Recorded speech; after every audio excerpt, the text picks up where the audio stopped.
The Subcommittee on National Security, Department of State, and related programs will come to order. Secretary Rubio, I am so pleased to welcome you back to the NSRP Subcommittee for today's hearing on the fiscal year 2027 budget request for the Department of State and related programs. Mr. Secretary, because of your extremely busy schedule, that's an understatement, which I would argue has led to an extraordinary record of success for the American foreign policy, we were unable to get your testimony on the budget request prior to the markup of our fiscal year 2027 bill. We hope the bill will soon be considered by the full House and then, as you know, negotiated with the Senate before becoming law. So there is still plenty to discuss today in our FY27 proposals, as well as how the department is implementing FY26 funding provided earlier this year. Now, despite being late in the budget season, I believe this hearing is well-timed. As you may have heard, I just returned from leading a CODEL to South America. I was reminded, once again, how much leadership matters. President Trump and your leadership, implemented by our embassies abroad, has really fundamentally changed the course of our foreign policy and history. And it couldn't have come at a more important time. Following 4 years of the previous administration's efforts to consistently reward our enemies and frustrate our allies. Likewise, we see the positive impacts of the leadership of key partners in our hemisphere, such as President Peña in Paraguay and President Milei in Argentina, who are standing firmly with the United States and our shared values. Despite tremendous pressure, and in doing so, advancing the national security and economic prosperity of our country as well as theirs. But while the anti-American, anti-freedom forces in our hemisphere are really being defeated at the ballot box, they're not giving up. On the contrary, they are aggressively trying to sow chaos, including through violence. All you have to do is look at what they are doing right now in Bolivia. The region also is confronting external malign influences, most notably the PRC, who are not happy about what you and President Trump are accomplishing in partnership with pro-American allies. They're ratcheting up the pressure and will continue to fight back in what is now really contested space that America has ignored way, way too long. The Trump administration is transforming the world in bold and durable ways, and as chairman of this subcommittee, I intend to provide the resources you need to ensure we can double down on our wins and continue to support freedom and security throughout the hemisphere and beyond. However, we don't need to increase top-line funding to do this.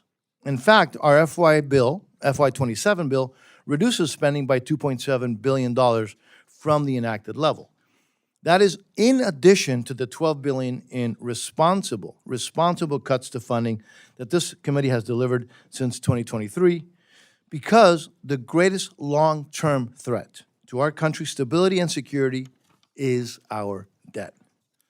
So with less funding, this bill does more. I want to repeat that. This bill does more for our national security. We provide an increase for embassy security to keep U.S. personnel safe. We increase foreign military financing and international narcotics control and law enforcement to ensure our partners and allies around the world have the best equipment and training to advance our shared security. I would note that your budget request in two of these areas, embassy security and counter narcotics and law enforcement, is greatly improved from the FY26 request by seeking levels that more accurately reflect the needs that we see today, especially to carry out President's national security strategy, the President's national security strategy. In the coming years, I look forward to examining more comprehensive budget requests that will support the ambitious and critical foreign policy goals of this historic president. Now, however, I think we both agree that it's not only just how much you spend, it's how the funding is actually spent. As you know well, Mr. Secretary, an America First policy requires careful strategic consideration of how to spend American tax dollars abroad. To that end, our bill maintains the requirement for you, Mr. Secretary, to consider, prior to providing funds, the voting practice of other countries at the United Nations. It also requires an assessment of cooperation on other issues of importance to the United States, such as migration issues, opposing foreign adversaries, and burden sharing, among others. These are all areas of focus where I believe the Department has achieved notable success, and I look forward to discussing them further with you, Mr. Secretary. To support a policy of peace through strength, the committee recommendation for fiscal year 2027 once again supports allies and partners of the United States while countering adversaries and those countries and non-state actors that support our adversaries. Our bill includes steadfast support for our great ally Israel by providing $3.3 billion in foreign military financing, consistent with the U.S.-Israel Memorandum of Understanding, and it maintains critical support for Egypt and Jordan. With respect to confronting adversaries, the United States has been in nearly continuous conflict with the Islamic Republic of Iran since its founding in 1979.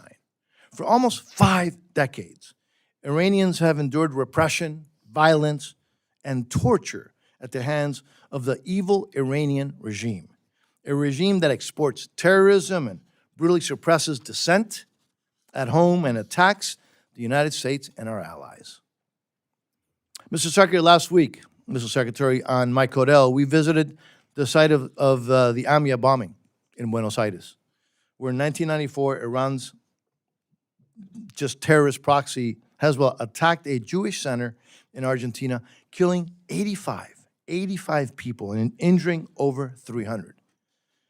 And in 1992, Hezbollah bombed the Israeli embassy in Argentina, killing 29 people and injuring more than 200.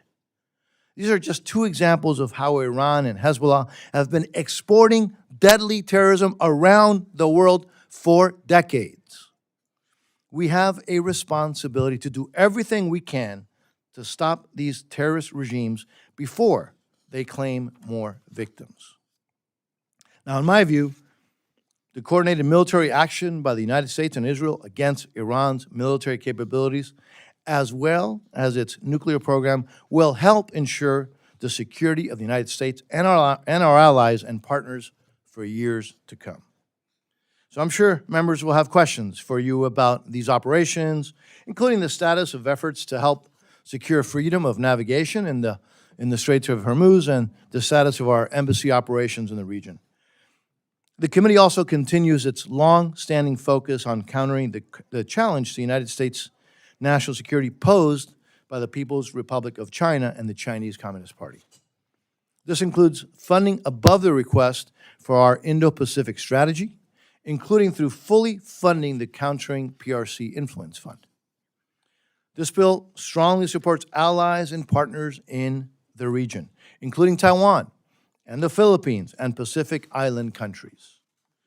As I mentioned at the beginning, I am particularly proud of the fact that the United States has reprioritized the Western Hemisphere and put the Americas first, which has been a major foreign policy priority throughout our history.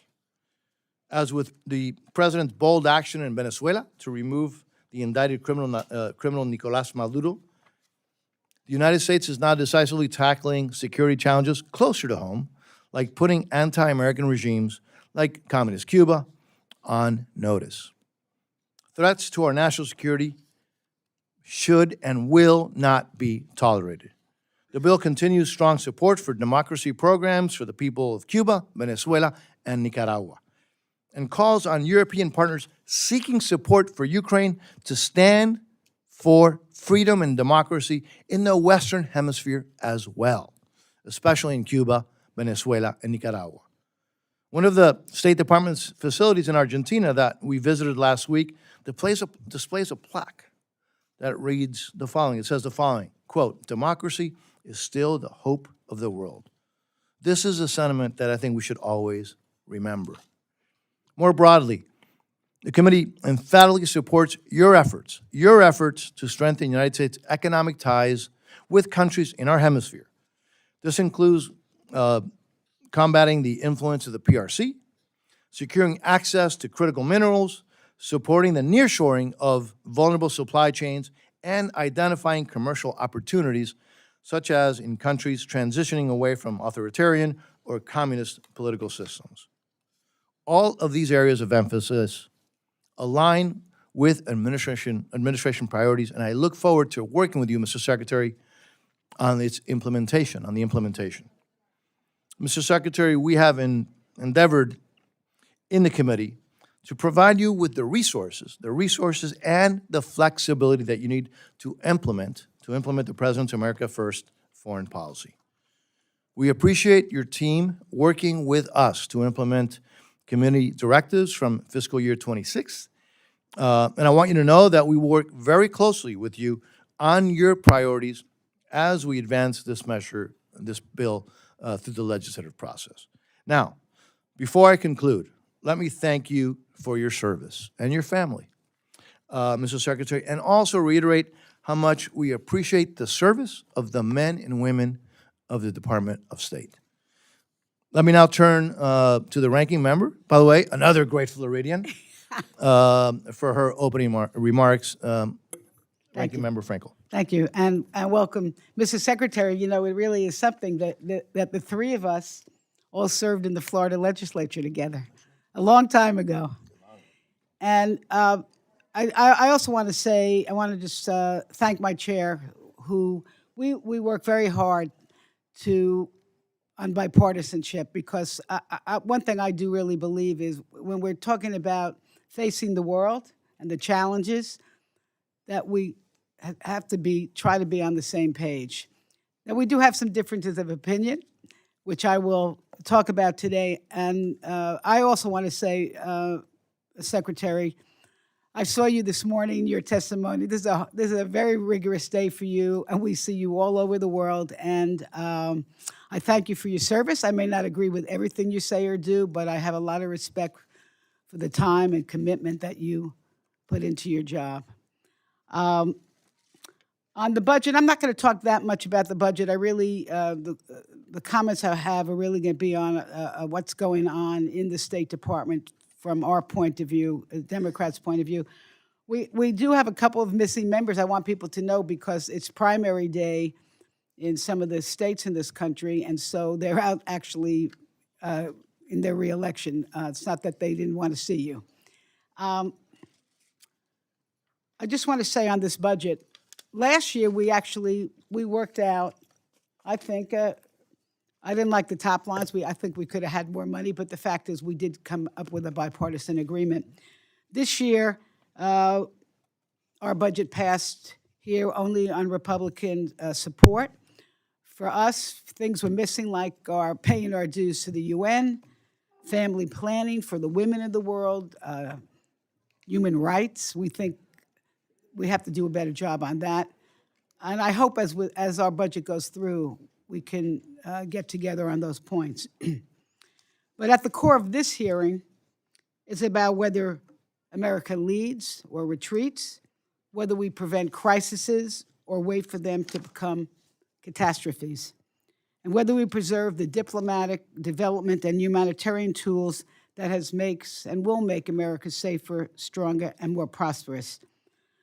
Mr. Secretary, when you started your tenure at the State Department, I was honored to attend your welcome. I will tell you that I thought you were there with me, right? Or I was there with you. We were together. We were together with a lot of other people. And I would just say this, your remarks were inspiring. And I left very, very hopeful about your commitment to democracy and American leadership. And then what happened? Doge came in with Elon Musk. I'm not going to go through the litany of names came in with what I think was an insidious sledgehammer, because we have witnessed the devastating consequences of the devastation and dismantling of USAID, the terminating of critical health and development programs and forcing thousands of experienced public servants out of government. And the consequences are not hypothetical.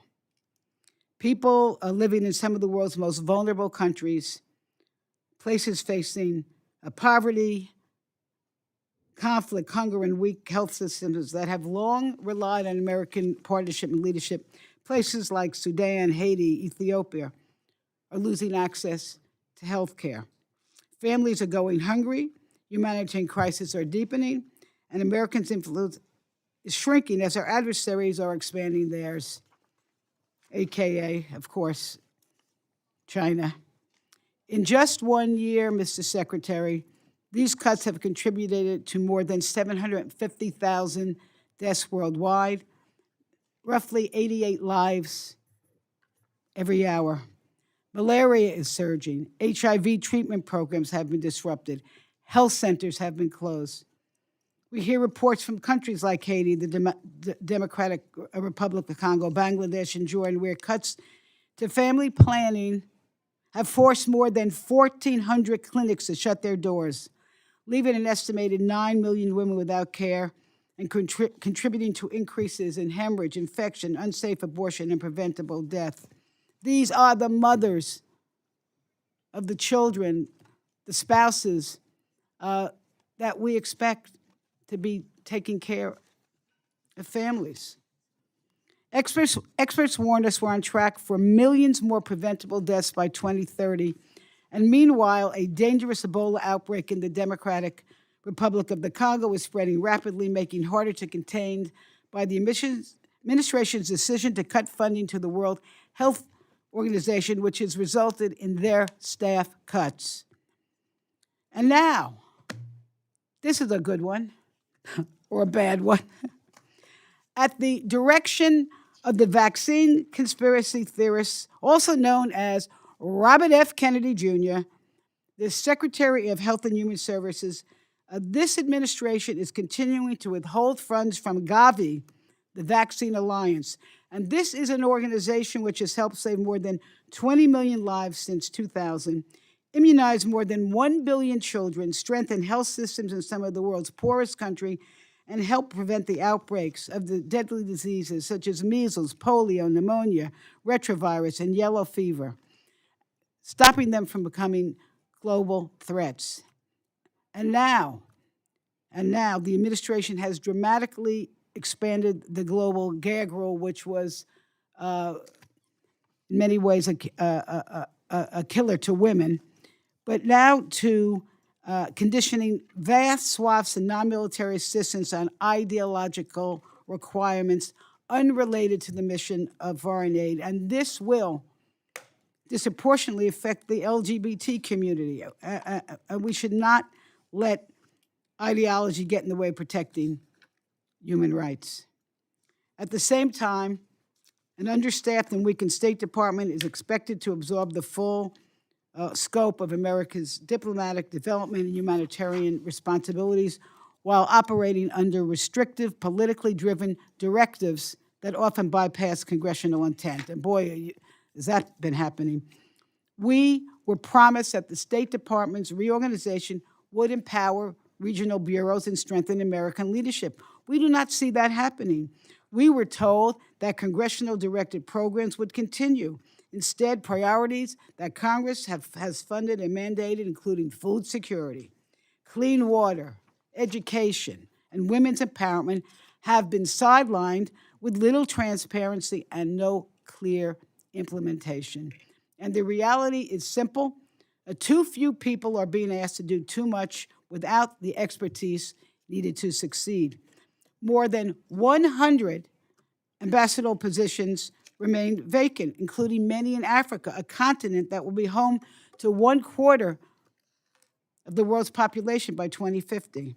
And meanwhile, many of our most experienced developmental professionals, grant offers, technical experts, they've been pushed out, leaving an already overwhelmed State Department staff to fill the gap, because it seems to us that the American appears more focused on short-term transaction than long-term stability. And we are now seeing, and this is shocking. We are seeing life-saving assistance treated as leverage, only offering countries to agree to unrelated demands involving trade, deportations, and critical minerals to get the resources they need for their population to thrive. That's not partnership. I call it coercion. And, around the world, the humanitarian crisis continues. The war with Iran has now entered its 13th week. The Strait of Hormuz, I'm not telling you anything you don't know, remains largely closed, disrupting energy markets and the movement of fertilizer, not just oil, fertilizer, food, and humanitarian supplies. And these consequences are not only felt abroad, but also, of course, here at home, especially to our farmers. So in communities where America assistance was once promoted, where we promoted stability and opportunity, new research is already showing an increased instability and a conflict following the abrupt dismantling of USAID programs with no substitute. At the United Nations, the United States is increasingly absent from critical discussions on human rights, democracy, and women's empowerment. And even as we expect the international community to support our priorities, while we fail to meet our own commitments. That's getting back to our 2027 budget. We need to pay our dues. The result is clear. Our alliances have weakened, our credibility has suffered, and American standing in the world has diminished. We need a State Department and an international affairs budget that reasserts American leadership, honors our commitments, supports those in need, and advances a foreign policy that makes our nation safer, stronger, and more prosperous. Because we know this, when people say, well, what is in it to us? Well, you know what? When people abroad, when they are educated, when the children are educated, when they're not hungry, when they're healthy, there's less opportunity for disruption and chaos and wanting to join terrorist organizations. I can tell you this, and I've said this before. I'm not really bragging, okay? But this is how my son was a United States Marine. He's back home, thank goodness. But he served in Iraq and Afghanistan. He would be the first one to tell you, and I'll be the first one to tell you, that most Americans would rather prevent war than send our sons and daughters to fight them. And that's why soft power matters. That's why what we're doing in this budget matters. That's why what, Mr. Rubio, what you're doing at the State Department should matter. Diplomacy prevents conflicts before they erupt. Diplomacy, not bombs and bullets. Diplomacy. A global health program stop outbreaks before they reach our shores. Development reduces the desperation that fuels extremism. And strong alliances ensure that we do not face threats alone. That's how America leads. That's how America stays safe. And unfortunately, it seems to me, it's my opinion and some others, the administration has abandoned that proven strategy. And Mr. Secretary, really, and I say this in good spirit because in the end, I hope we can come together on our budget. And I hope you'll share today with this committee how the United States intends to meet today's global challenges without sacrificing the diplomatic, development, and humanitarian tools that have long advanced our interests. And we'll look forward to your testimony and to the questions of my colleagues. And with that, Mr. Chair, I yield back. I thank the ranking member. And by the way, having a member of the U.S. military in your family is a very good reason to brag. All right. Absolutely. Okay. So we'll now yield to the ranking member of the Appropriations Committee, Ms. DeLaura, for her opening statements. You're recognized, ma'am. Thank you very much, Mr. Chairman, and thank you, Ranking Member Frankel, for the recognition. And I want to just say welcome, Mr. Secretary, and look forward to your testimony and questions. There is an old saying, often attributed to Benjamin Franklin, that by failing to prepare, one is preparing for failure. That is a fitting description for this administration's foreign policy. To start, the Trump administration has hollowed out much of the American diplomatic corps. There are 195 ambassadorships in the United States Foreign Service. As of May 19th, 109 of those positions were vacant. We do not have ambassadors to either Ukraine or Russia, and the president has been unable to mediate an end to the war there, despite his campaign promise to do so within the first 24 hours of his term. Conflict in the Middle East continues to escalate, with ceasefires all but abandoned. Prime Minister Netanyahu has announced he intends to deploy Israeli forces to occupy 70% of the Gaza Strip, while continuing strikes in Lebanon. Settler violence in the West Bank is becoming more aggressive by the day, and the president appears to have completely given up on peace talks to end the war he started with Iran, resuming military strikes over the weekend. The rationale for the war shifts whenever the president speaks. At first, it was to topple the regime and free the Iranian people. Then it was to cripple their military capacity. Then it was to preempt a response to an attack that Israel was poised to carry out. Then it was to reopen the Strait of Hormuz, which was open before President Trump started the war. The most recent justification is to prevent Iran from developing a nuclear weapon, a goal they are now pursuing diplomatically after failing militarily. The Iranian regime is still in place. The Iranian people are not free. The Iranian military remains strong enough to control the Strait of Hormuz. I often wonder whether or not anyone suggested that that was something that Iran might do in this context. The Defense Department estimates that we have spent some $30 billion on this war, although the true cost is likely much, much higher. And what do we have to show for it? We find ourselves in the absurd position of having begun a war to pursue a goal that the Obama administration had already achieved more than 10 years ago, but that the Trump administration reversed. The Joint Comprehensive Plan of Action, or the JCPOA, was painstakingly negotiated over the course of 20 months by diplomatic experts in close coordination with our partners and our allies. It prevented Iran from enhancing uranium to the grade necessary to produce a nuclear weapon. It allowed for independent inspectors from the International Atomic Energy Agency, an organization to which we currently do not have an ambassador, by the way, to verify Iranian compliance, which they did. By contrast, the current talks are happening in a much more tense environment, with pressure that's coming from conflict, ongoing conflicts, and U.S. leveraging tactics. There is no clearly defined plan for how a new agreement would be verified or enforced, and it is unclear what international partners would be involved in supporting or helping to implement it. But President Trump tore up the JCPOA less than 3 years after it was signed, and Iran promptly began enriching uranium to weapons grade. After claiming that Iran's nuclear program had been, quote, obliterated less than a year ago, the president is now realizing that you cannot destroy Iran's nuclear program by bombing it. You can only delay it.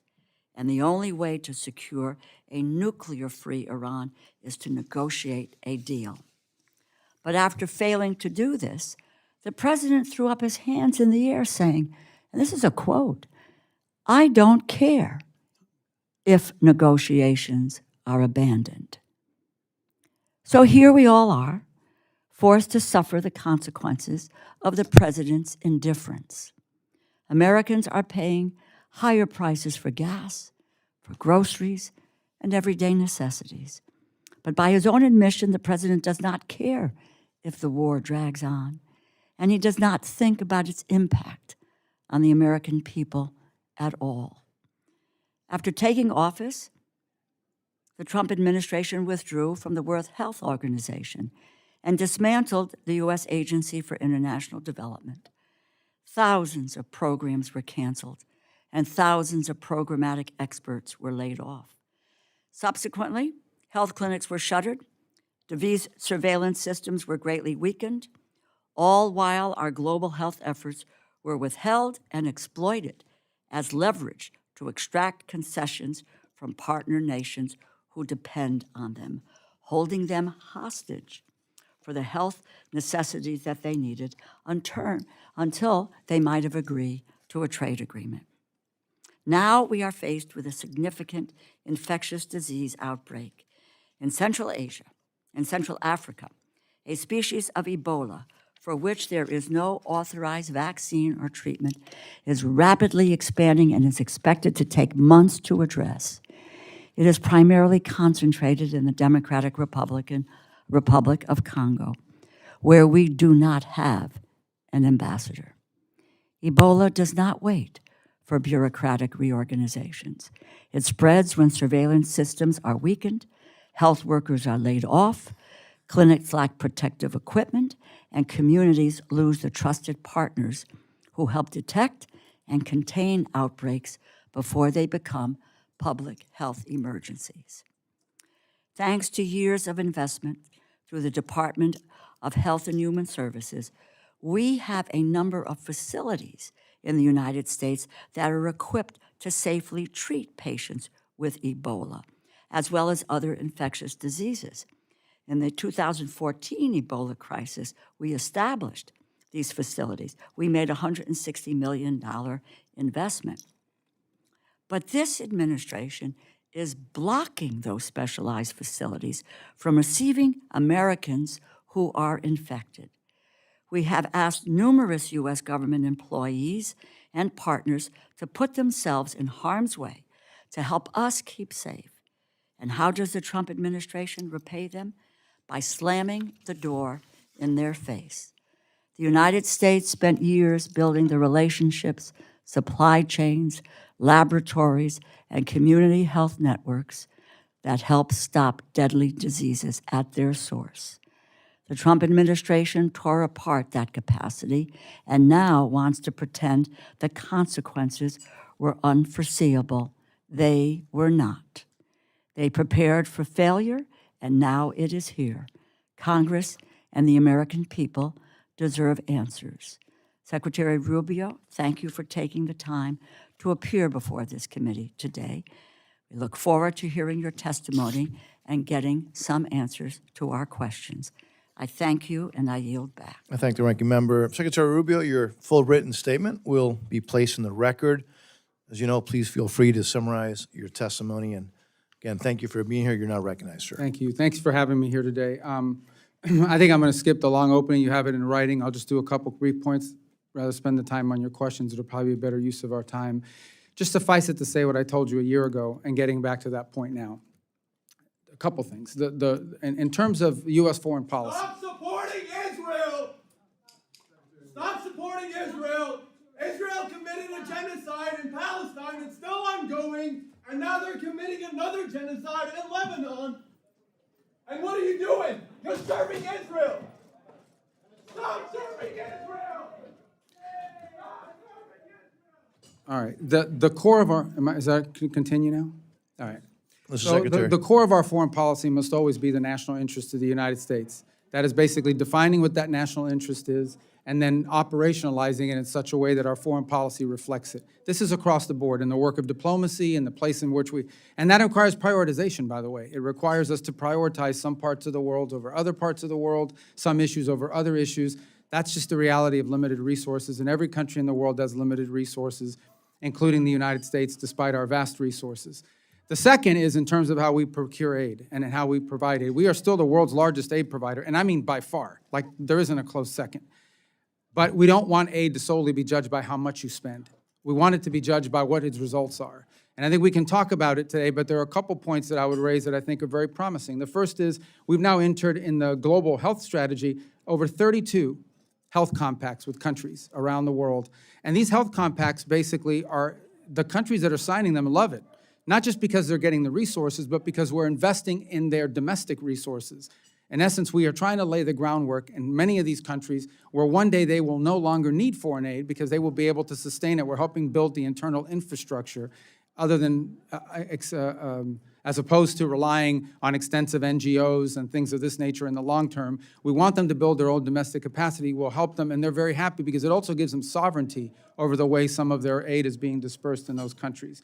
Likewise with humanitarian assistance. One of the great success stories of the last year is we are able, in a time of disaster, to respond faster than we were responding under previous administrations and organizations, and with much more effectively. Jamaica is a great example. They had a hurricane in the Caribbean. Jamaica was heavily impacted. We were able to respond very quickly and very effectively. The same has been the case in a couple of typhoons, and we're doing it now with Ebola, where we were able to program upwards of over $200 million very quickly in responding to it, down to the point of being able to, even through diplomatic means, establish a facility in Kenya for any Americans that are infected as an observation post for Americans. If someone's infected with Ebola, they will be transferred to a facility that could care for them. If they're not infected after the observation period, they'll be able to return to the United States or wherever it is they're traveling to.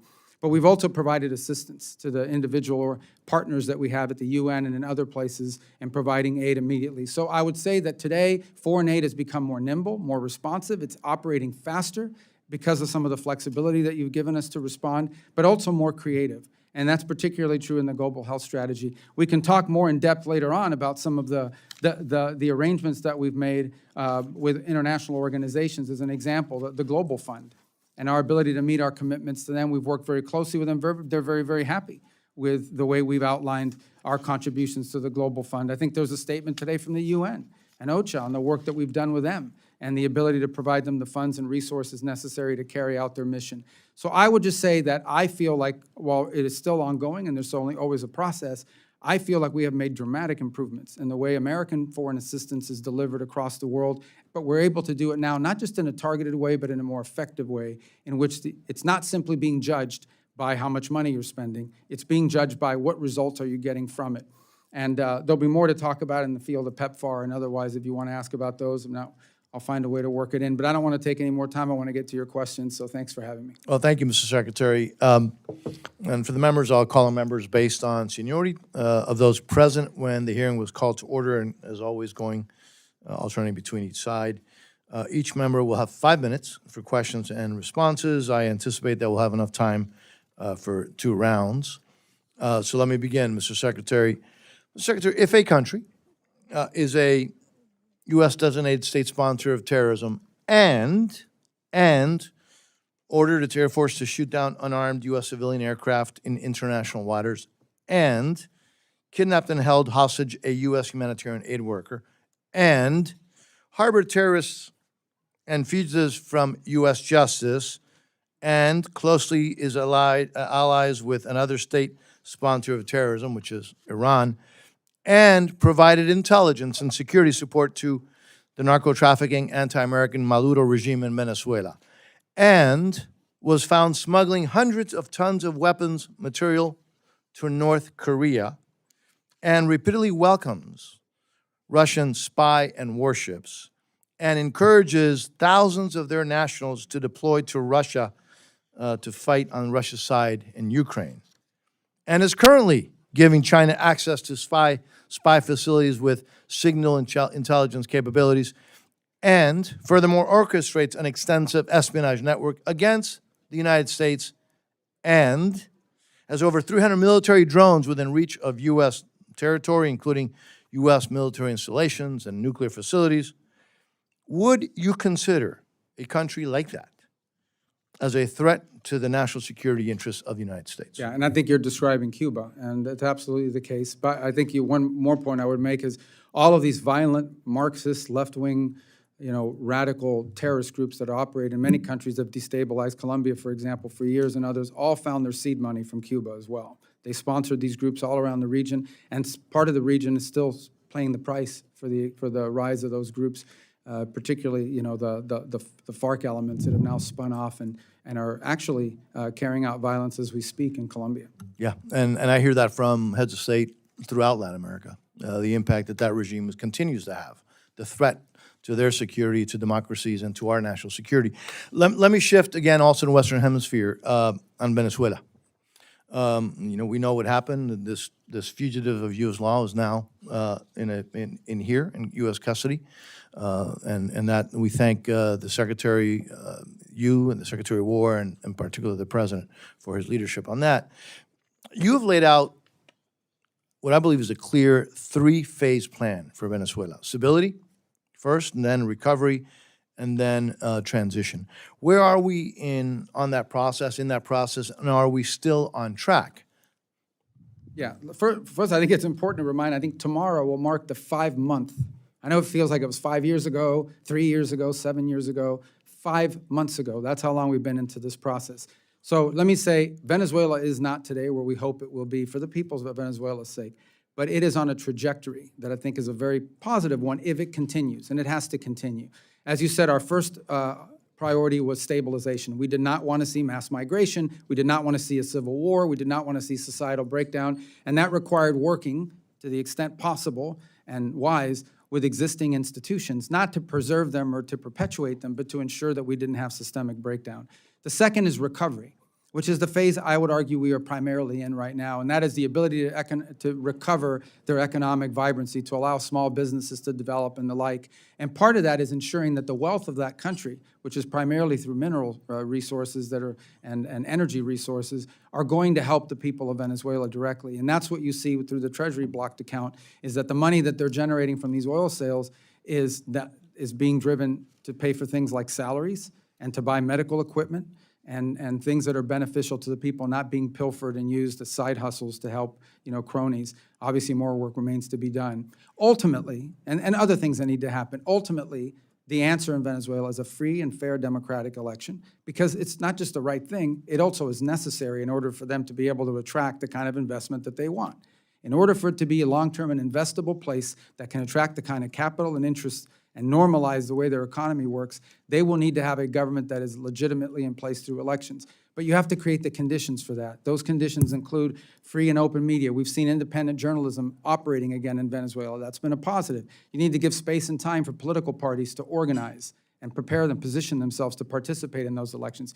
You need a new electoral council, because they're the ones that are going to be counting the votes and ensuring that the vote is legitimate. All that work is ongoing.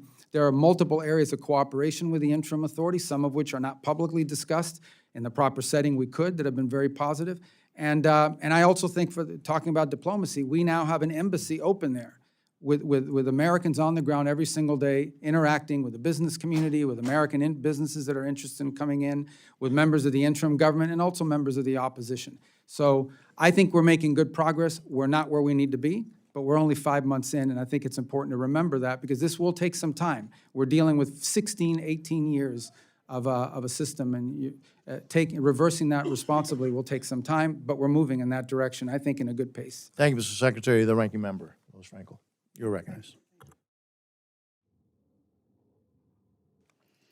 First, just very quickly, Iran's proxies have been the cause of so much human suffering, not just in Israel, but around the world. Of course, Hamas was responsible for the attack on Israel. We see Hezbollah shooting rockets into Israel, but other parts of the world.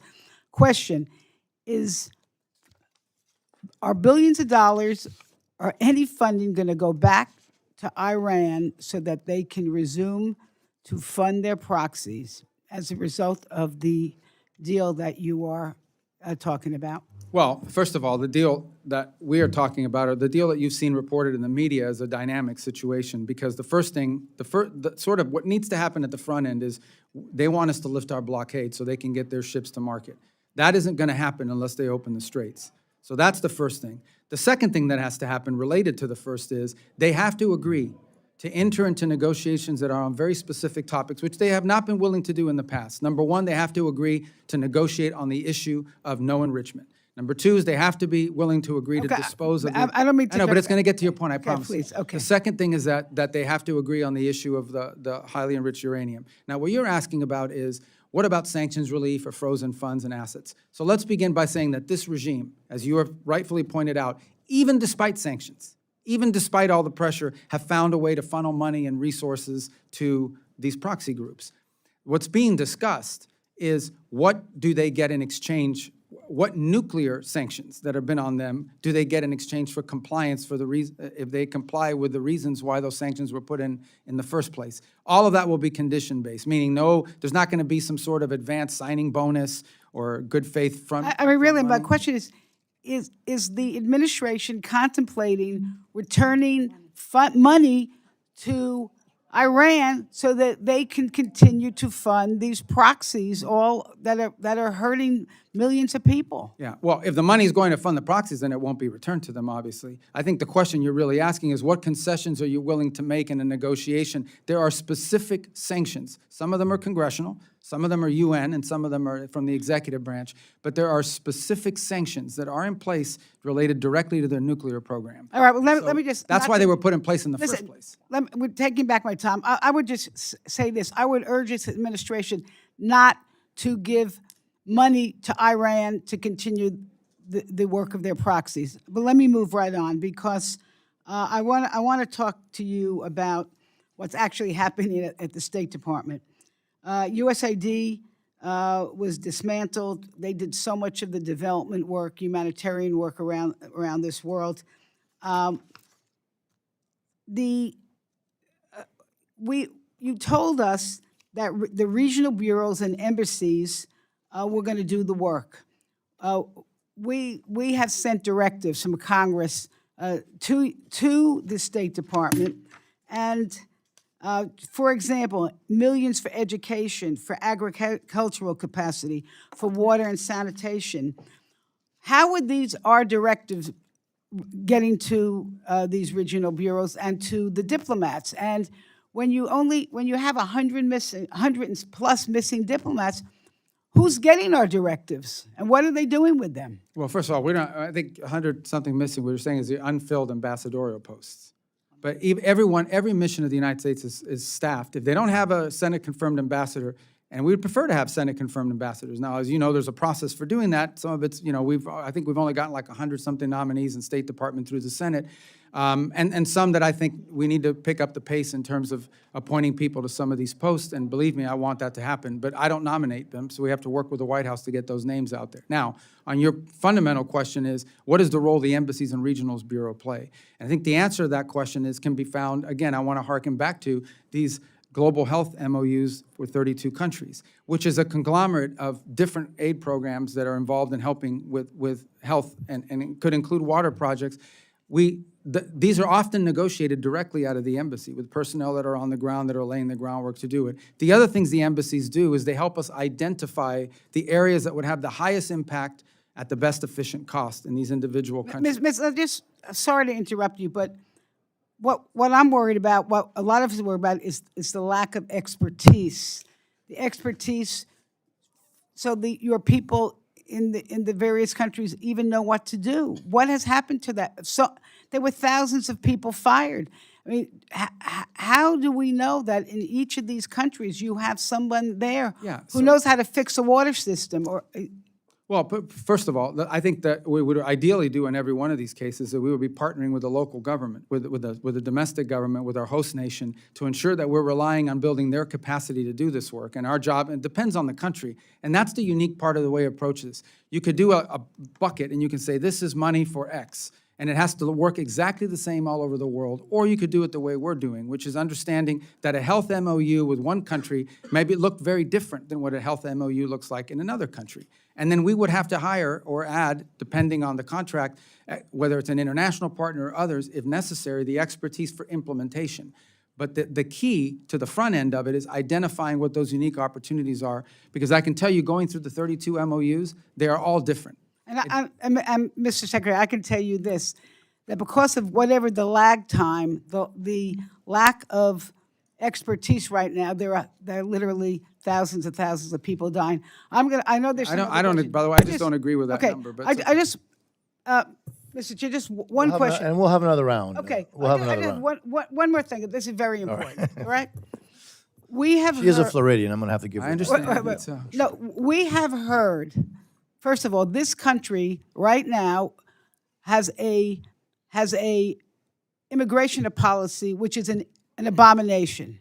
We're taking innocent people who have committed no crimes off the street, and we are sending them to countries, some of them that they have no connection to, and we are hearing that the State Department is out there making deals with foreign countries and saying, if you want to get development funds or health care or humanitarian funds, you must take X amount of deportees. And Mr. Secretary, you're going to have to answer that relatively quickly because we're way Yeah. past time. I don't know where you've heard that from. We have certainly negotiated third country agreements with multiple countries around the world, but none of them are under threat. In some cases, for example, they have said, well, we'll do this for you but we have some costs associated with assuming this responsibility, and we provided them funds to deal with that.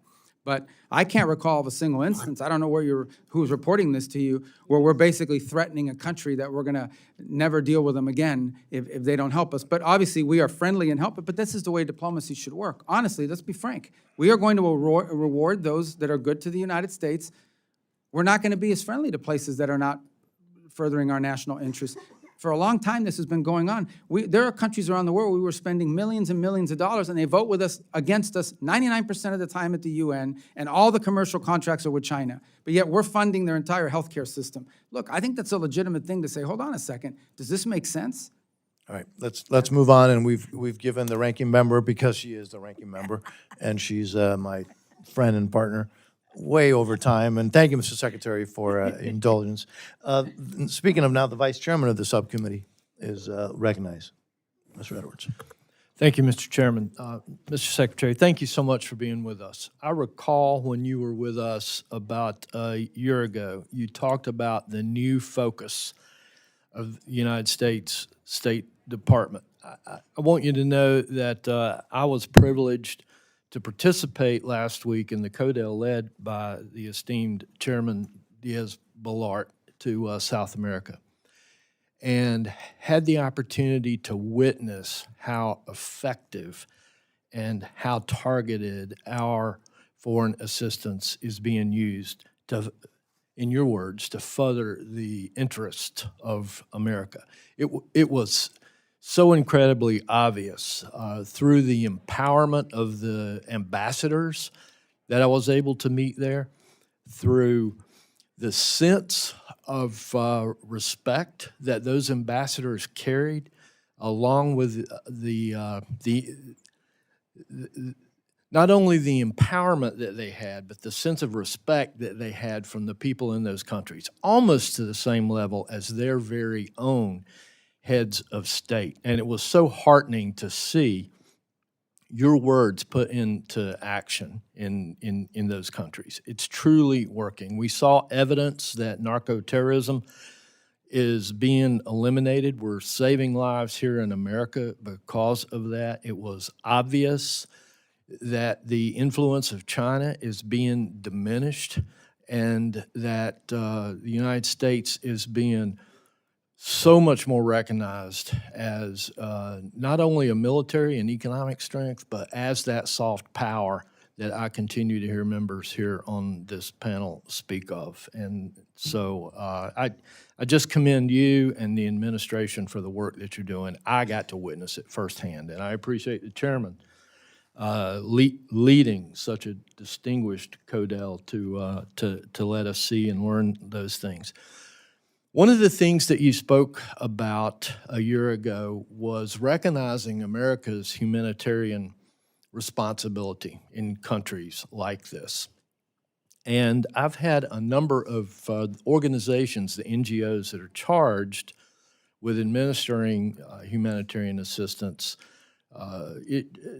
talk to me about concerns with the predictability of the funding that this committee has appropriated. And I think you can probably agree it's necessary for them to be able to predict when that funding will come available so that they can plan human resources, so they can plan on supply lines and that sort of thing. What advice can you give this committee and those folks that are charged to implement the humanitarian needs on how we can work better with the State Department on that predictability. Well, first of all, it's, unless I know the specific programs, or it's a little bit harder to opine in general on what you've outlined, other than to say that I think what they'll find, certainly over time, is that their ability to get answers will be much quicker. Now, we still have an obligation and a due diligence requirement in any contract we award, any grant, any monies we obligate. We have to make sure the money's being spent on what it's supposed to be spent on. We have to make sure that it's being dispersed at an appropriate rate and that we're getting a result for it. So I think what they'll find over time is that the system that is managing this for them now will be a lot less Byzantine, a lot less bureaucratic. They may not always get the answer they want on some of these programs, but they will get their answer faster. Our ability to deploy and to partner with an NGO in case of a humanitarian crisis is an example right now with Ebola. I mean, that is something that has required us to ramp up opportunities to keep it, constrained and ultimately to help deal with it. And we have partnered with Samaritan's Purse. We have partnered with some others who are involved, and some international organizations as well. And our ability to deploy and quickly provide the funding for that, more of a sort of an acute event as opposed to a chronic one, is better than it used to be. We are responding much faster than it was in the traditional system. And the more legacy projects, I think what they'll find over time is once this becomes systemized year in, they'll become more familiar with our systems, and they'll find that certainty that they need in terms of planning and so forth. But I would just say we'll continue to communicate with your offices on specific programs as we've done throughout the year when people raise one with me and say, this specific contractor. Oftentimes what you'll find is because the system is new, they still haven't figured out how to work through it. Once we can resolve that, it becomes more systemized for both sides.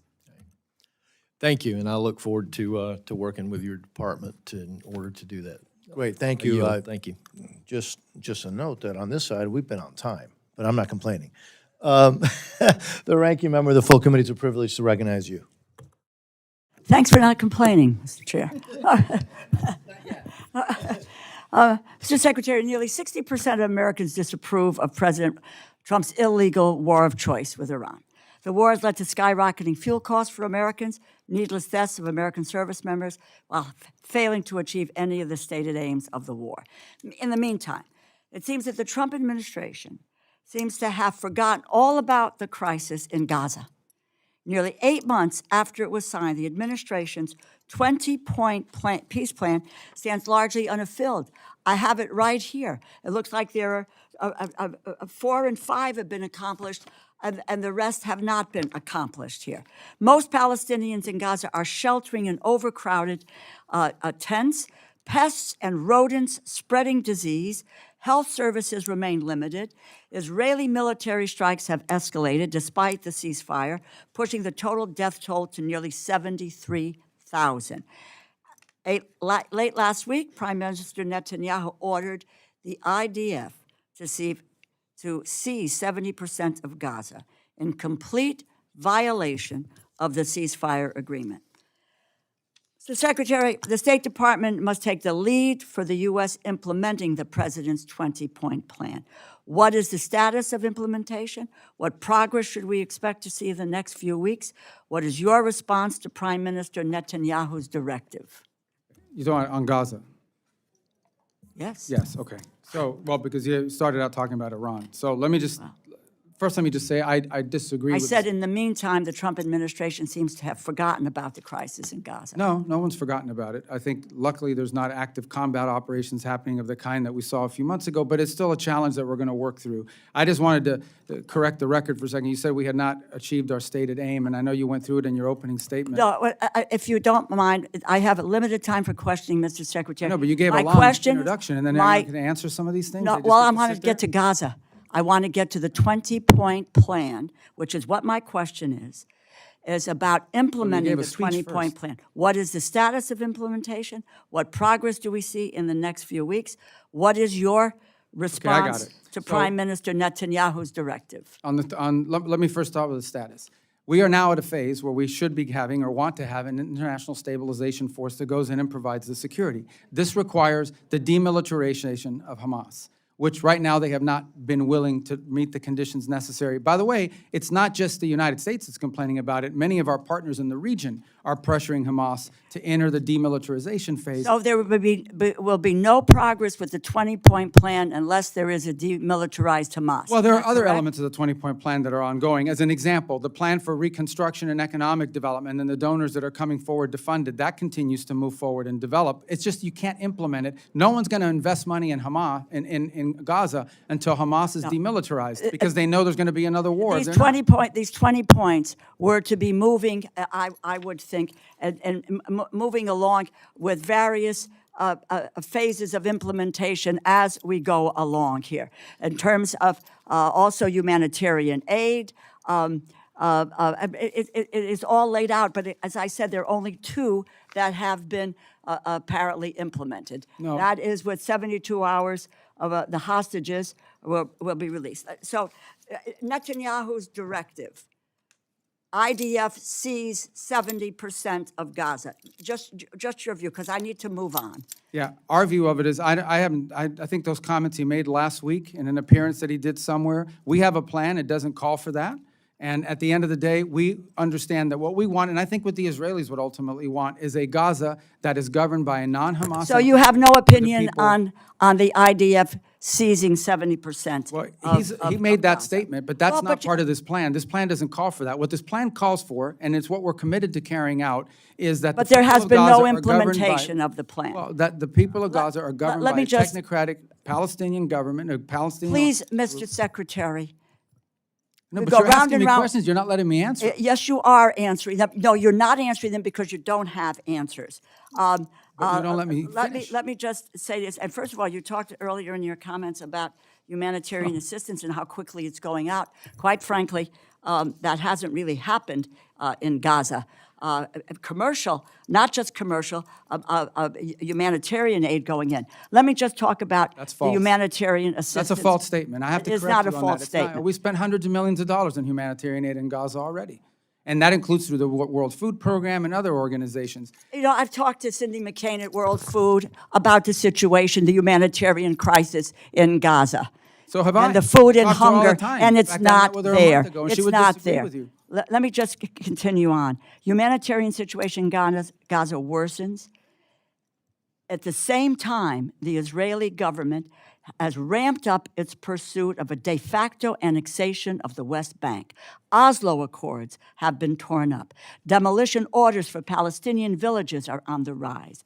Incidents of settler violence have surged with no accountability, and the construction of settlements and outposts continues at a rapid speed. From May 12th to May 18th, Palestinians faced more than 50 attacks by settlers across the West Bank, including arson attacks that damaged a mosque, homes, farmland, and vehicles. The UN Office for Coordination of Humanitarian Affairs has documented an average of 6 such attacks per day.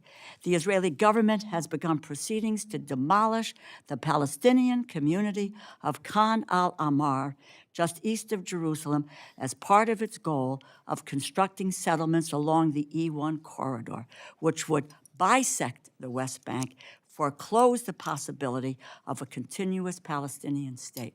Mr. Secretary, do you believe that the situation in the West Bank is one that leads to greater cooperation between Israelis and Palestinians, or will create conditions for a two-state solution and promote Israel's two-state solution, in my view, will promote Israel's long-term? As the president has stated clearly and repeatedly, he is not in favor of these changes or this changes in the status in the West Bank, that it potentially complicates our ability to work out the deal in Okay, Gaza as thank well. you. And the president's been consistent. He has said this multiple times, and we've shared that with our Israeli counterparts as well.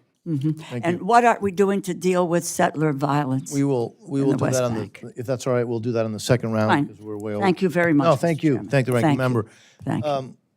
Mr. Molinar, who's also the chairman of the Select Committee on the CCP, is recognized. Thank you, Mr. Chairman. Secretary Rubio, thanks for being with us today, and thank you for the important work you're doing around the world and for the sacrifice you and your family are making in order to do that. We appreciate it. Also, just want to say my apologies for the young gentleman from the CCP-funded Code Pink, who interrupted your opening statement. I want to go right into some questions about the CCP. I wonder if you could characterize China's support for Iran, military or otherwise. Okay, well, it's an important question. I think, let me start with this point. I don't think the Chinese have publicly said and repeatedly said and told us in our visit as well, they are not in favor of what Iran is doing in the Straits. They are opposed to that, as is virtually every country in the world, some obviously more open than others, but they've stated that point. I would say that China has not provided any assistance to Iran that in any way impeded our operations or ability to operate. They clearly have had a previous relationship, and you can see that in some of the military equipment that they have is certainly of Chinese origin, and likewise. But we have seen no signs in the short term that during this situation, that anything they've been providing them has in any way changed the dynamic in the battlefield, and I think they've been quite cautious about engaging themselves in it. That said, we would like to see their help at the United Nations. We have a resolution right now. It has the highest number of co-sponsors of any resolution ever proposed before the Security Council that would, create authorities to deal with what's happening in the Straits. And unfortunately, the Chinese continue to threaten a veto of it. So if, in fact, they are against the closure of the Straits, they should be endorsing this, or at a minimum, abstaining and not using a veto of it. The Russians are another matter, of course. They're vehemently opposed to that resolution for a variety of different reasons. But I would say that as time goes on, the Chinese economy will begin to be negatively impacted by what the Iranians are doing for two reasons. The first is because the concept of a tolling system sounds intriguing. The reality of it is very hard to implement. And in fact, you saw a Chinese destined vessel attacked and hit 2 weeks ago by the Iranians. And the second is because for an export-driven economy like China, to have countries around the world's ability to purchase diminish as more of that goes towards fuel, that will begin to have an impact on their exports as well. So I think China, in the short to long term, should have, and we've made this point to the Chinese, have a vested interest as well in ensuring that Iran stop its activity. Thank you. There was a media report recently that Iran may have used a Chinese missile to shoot down a U.S. fighter jet. Are you familiar with that report? That report, I can't comment on the specific technology that they use. Suffice it to say that, look, they do own Chinese systems. They own some Russian systems, and they've developed some native systems, especially in the drone technology. But I don't know specifically of that. I mean, I'd have to refer you to the Department of War. I would hate to comment on something and give you a misleading answer. Thank you. During the recent China summit, I was thankful President Trump raised the issue of China's prisoners of conscience, and the president indicated that Xi Jinping is seriously considering the release of Pastor Ezra Jin, and I know this is something you care deeply about. Have there been any tangible follow-ups or indications regarding this case or others like Jimmy Lai since the summit? Well, first of all, on Jimmy Lai, the president's raised it twice. He raised it once when we met in South Korea, late last year, October, whenever that was, raised it again during this visit. Pastor Jin is obviously a more recent case, and it was also raised in the meeting. And I don't want to do anything to jeopardize his status or what's working, other than to say that I'm cautiously optimistic that we could potentially find a positive resolution to his case. And those talks and that communication is ongoing. But sometimes with these things, they work better when they just happen. And so I don't want to say anything publicly that could undermine or harm that effort in any way, but be clear that we have raised that, and it is a priority for us. Thank you.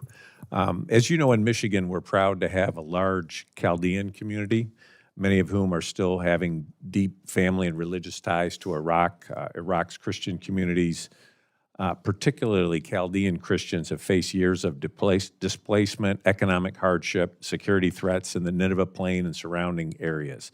How is the administration supporting religious minorities, including Iraq's Chaldean community? Well, as you know, they're just recently forming a new government with a new prime minister. And so I think the fundamental challenge in Iraq has been and continues to be what level of influence do the Iranian-backed Shia militias have inside the country over the government. And in fact, we faced that situation very dramatically during Epic Fury when, in fact, there were launches occurring against our facilities both in Baghdad and in Erbil.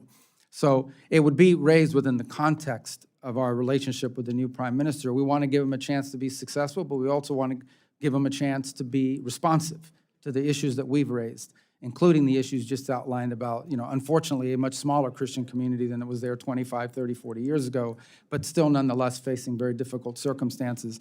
Obviously, we also want to see a government that's less under the domain or control of these Iranian-backed militias who still remain very powerful in the country.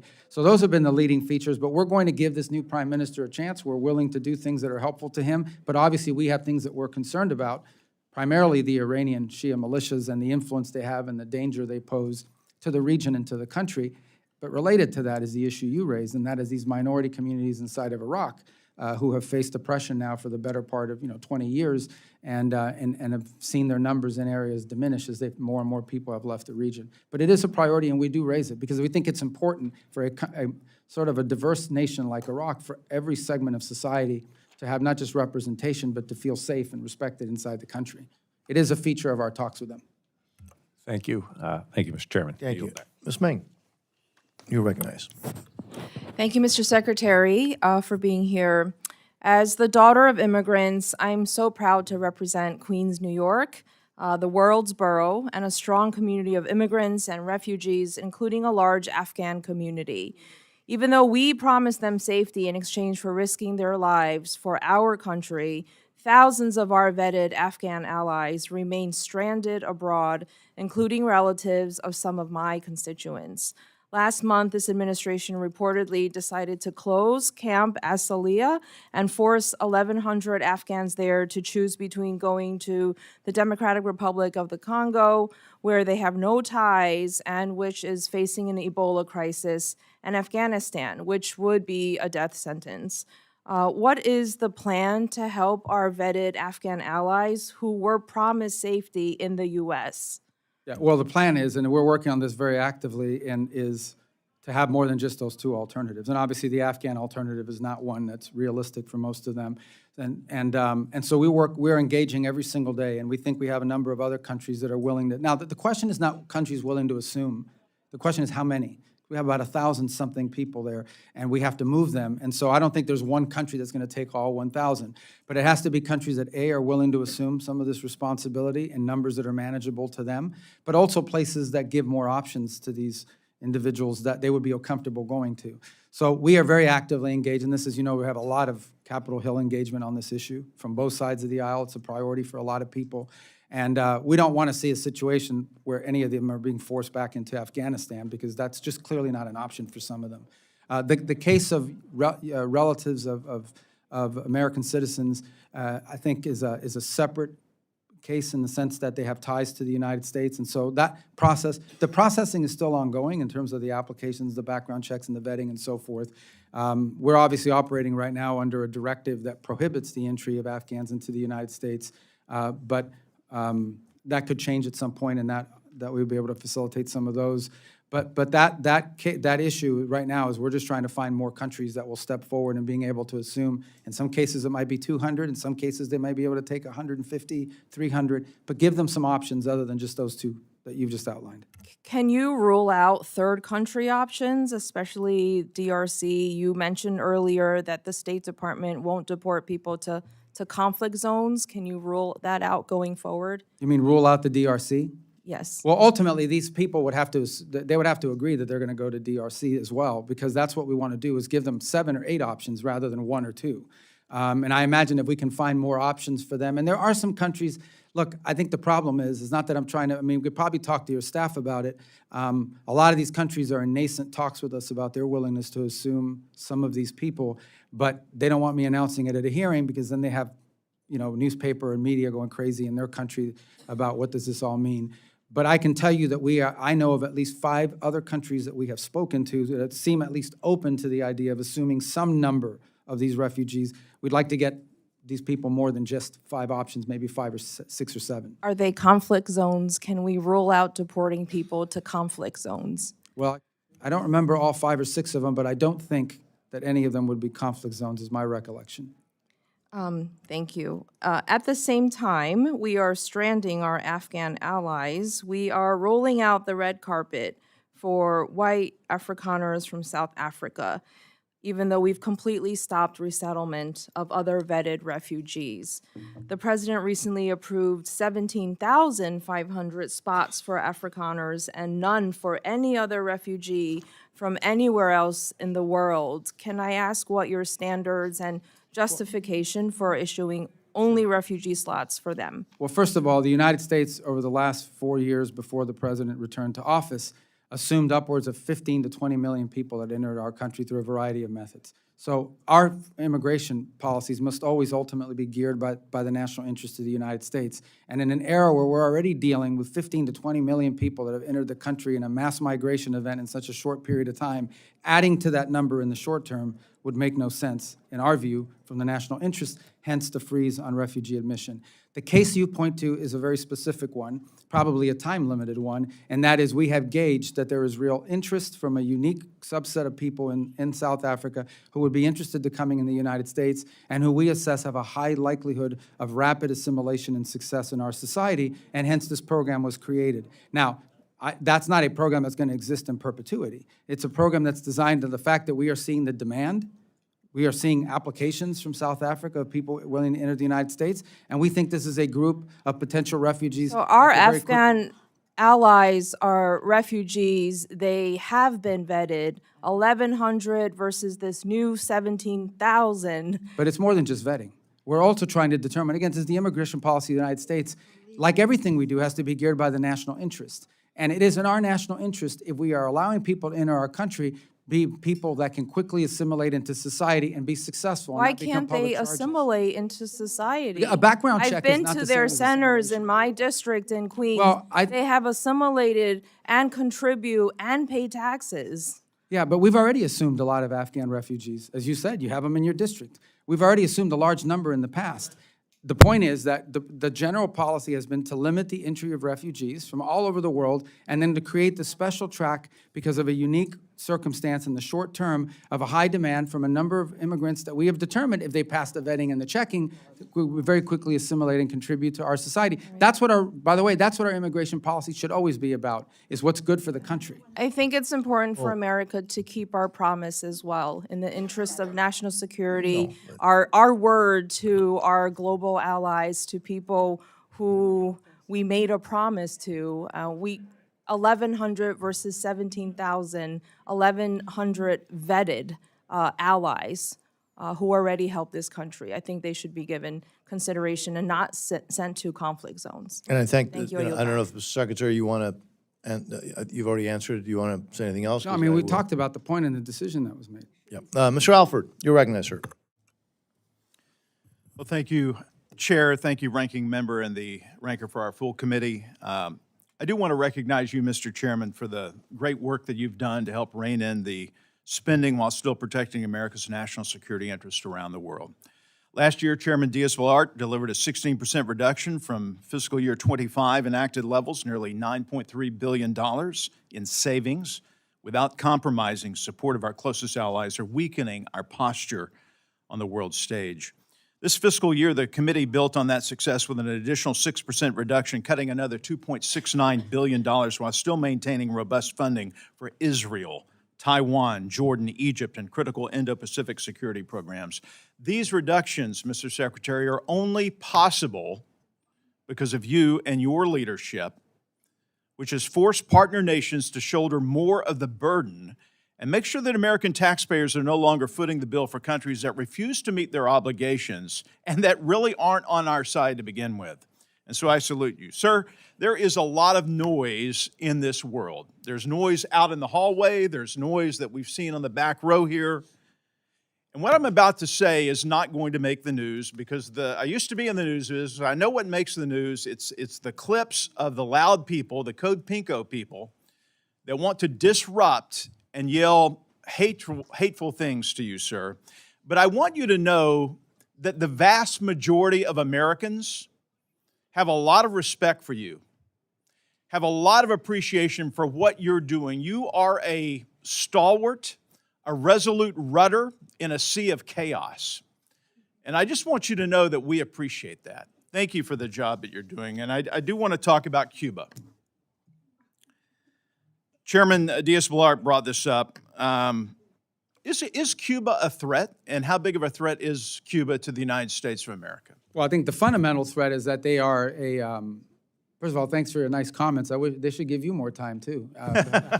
I would say that Cuba is two things about Cuba. Number one is it's a failed state. I mean, it really is. I mean, the model that they have economic will never work. And it will never work because the country's no longer even controlled by the government there. I mean, the people are under the control of the government, but the country's under the control of a private, I say private, a military-controlled conglomerate that controls about 70% of the GDP of the country, none sitting on $18 billion in assets.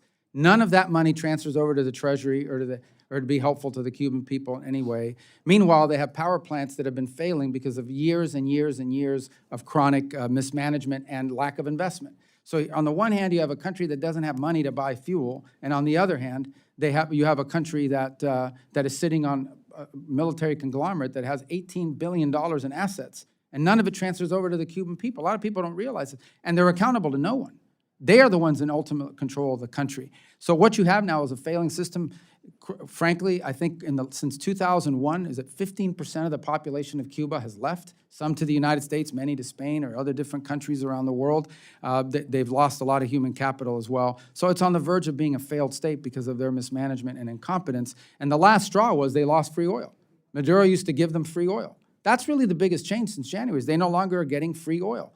And we're not in a world where people are in the business of just giving away oil for free all the time. So they're really struggling with that as well. Now, the second thing I would argue is they are also a base of operation. The Chinese, the Russians operate intelligence collection facilities targeted at the southeastern United States from the island of Cuba. That's well documented. Open source has reported on that repeatedly. They are a country that has long links to all of these many of these transnational ideologically motivated groups in the Western Hemisphere. If you travel extensively in the Western Hemisphere, you will find that behind every disruptive element in their society designed to, for example, overthrow or pressure a pro-American government, there is a Cuban element involved, including, in fact, many of these countries have expelled either the ambassador and or multiple personnel from the Cuban embassies because of their intelligence and counter and subversive activities inside of their country. And then they have a long history of supporting actual violent groups throughout the region.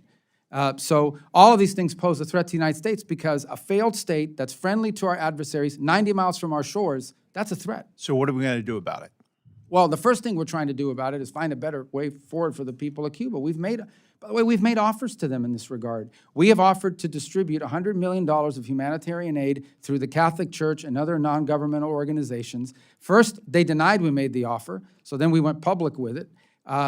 Then they said they would accept it, but since then have not been willing to follow up on how that distribution would work. We're fine with it as long as it goes to the Cuban people. Because if you distribute it through them, here's what happens. The products wind up on the shelves of the dollar stores controlled by the conglomerate that I just outlined. We know that for a fact. You see the same products, but we've delivered humanitarian aid in Cuba through this mechanism, $3 million after the hurricane that went directly to the Cuban people. In many cases, we wish we had 6 million destined, but only 3 million has been distributed, unfortunately, because they've impeded some of it. And all of it marked with a gift from the people of the United States, so they know where it's coming from. We're offering to do that. We've made offers on a bunch of other things as well. So far, but ultimately, I remind everybody that U.S. policy towards Cuba is governed by law. It's statutory. There's statutory requirements for us to change our policies towards Cuba, embedded in the law in Helms-Burton that passed in 1996. So that governs, that's the official policy of the United States. It's embedded in statute. So we have to stick within those parameters as well. Thank you. I've gone over. I yield back. Thank you, sir. Mr. Subcommittee, you're recognized, sir. Thank you, Chairman. Thank you, Secretary Rubio, for being here with us. Thank you for taking time and answering all the questions. I want to take a moment and start with recognizing the Western Passport Center in my district. They're doing an incredible job. I consistently call, my office does, for passport issues there, and the volume that they handle is incredible, and their customer service is as high as it could be. I visited it in 2024, and just to thank them, and I want to just highlight them for you, just because they're doing such a great job. So I want to start out with that lighter note, I think. Let's go into a heavier topic here. I want to give you also and the president tremendous credit for your work to combat dangerous drug cartels and other transnational criminal networks. Combating international crime is essential to making America safer, stronger, and more prosperous. I want to ask you about another damaging form of international crime, which is human trafficking. This issue hits close to home for my constituents in Arizona. The Department of Justice has identified Phoenix as one of the top human trafficking jurisdictions in the country. And as one of 4 states bordering Mexico, Arizona is a major transit point for traffickers. The National Human Trafficking Hotline has identified over 2,300 cases in Arizona alone, with more than 5,000 victims identified in those cases. Troublingly, the average age of youth trafficked in Arizona is 13 years old, 4 years younger than the national average. There's a strong bipartisan support for the State Department programs to combat trafficking in persons internationally. So given all this, what are the department's regional and or country-specific priorities for programs to combat trafficking in persons? And how are you ensuring that these programs are successfully implemented in support of the national security interests of the U.S.? Thank you. And obviously, when we talk about human trafficking, you're talking about the international element to it. From our perspective, there's obviously a domestic issue as well, but that's separate from our involvement. A couple points. These migratory routes that existed with mass migration events are the same routes that are used by human trafficking. So clearly, when we had a border crisis, we had people pouring over the border, we had organizations that were involved in trafficking of drugs, contraband, and also people. We know that, and that was a big component to all of this. I believe last year, the number, maybe I'm off by $1 million or $2 million, but it's about $100 million we spent a year ago on human trafficking programs, and it depends on the country. Every country is different. In some cases, some countries are transit zones. They're not sources of human trafficking, but they are a transit zone where human traffickers bring people through. And so oftentimes the assistance is assistance to local authorities and helping to partner with us, identify, or if they're already advanced enough in that field, simply sharing intelligence and information as we gather it and pick it up. In other cases, the assistance, depending on the country, is helping prevent human trafficking. In essence, working and partnering with the host government for programs that help identify potential victims of human trafficking and prevent them from being trafficked before it happens. That's the second. And so it really is country specific, and one of the reasons why it's so critical that these programs not be put in a box and say, here's human trafficking globally. It's a great example of how this program needs to, these expenditures and our focus on this needs to be specific to the location. Because what the human trafficking issue looks like in one country might be different than another country. One country may just be the airport that they're flying people through, and we know it. Another country may be the source of children that are being literally purchased or bought up or grabbed off the streets and being trafficked for labor purposes or worse. And so that's why in every one of our embassies, we have people that are in charge or also supposed to be helping us to implement that program through the regional bureaus so that it becomes specific enough to the individual country and whatever role they play in the human trafficking, whether it's transit zone or source. Thank you. I know we have a second round, but I'll ask one more. I know the administration is actively engaged in discussions with Israel about the future of the U.S.-Israel relationship, including opportunities to further expand and deepen our strategic partnership. With the current Memorandum of Understanding on Security Assistance set to expire in 2 years, this feels like a real moment to think boldly about how our cooperation can evolve to meet the shared interests and security needs for both of our nations. With that in mind, what's your current state of talks with Israel on the new MOU and the broader future of the relationship, and who in the department is leading those conversations? Well, the conversations have been both with the Department of State and the Department of War. And actually, and I think he has said this publicly now, what Prime Minister Netanyahu and the Israelis have told us is they would like to set up a scenario where they wean off U.S. assistance the way they did with foreign aid about a decade and a half ago. So in essence, they'd like to go from the number they're getting now to slowly less every year until the number hits 0. So those are the conversations we're having with them. It's at a pretty high level at this stage, although I know we're engaging their ambassador, has been dealing with the counselor and chief of staff in our office on this proposal. They've made that proposal to us on a number of occasions over the last year. I think the Prime Minister spoke publicly about it about a few weeks ago, so it's no longer a surprise. But I think one of the things Israel's talking about is basically winding up over the next 10 years in a place where they are getting I mean, they may be buying things from the U.S., but they are not getting any sort of assistance through the MOU. Obviously, we'll talk it through with them and see where we wind up. That's not finalized. Thank you. Chairman, I yield back. Thank you, Mr. Subcommittee. So again, thank you, Mr. Secretary. We do have time for a second round, but I am going to hold people to 5 minutes on the second round. We've been pretty flexible, and but we're gonna now limit it to five minutes, and I will start that 5 minutes and try to hold myself, Mr. Secretary, to 5 minutes as an example to the rest.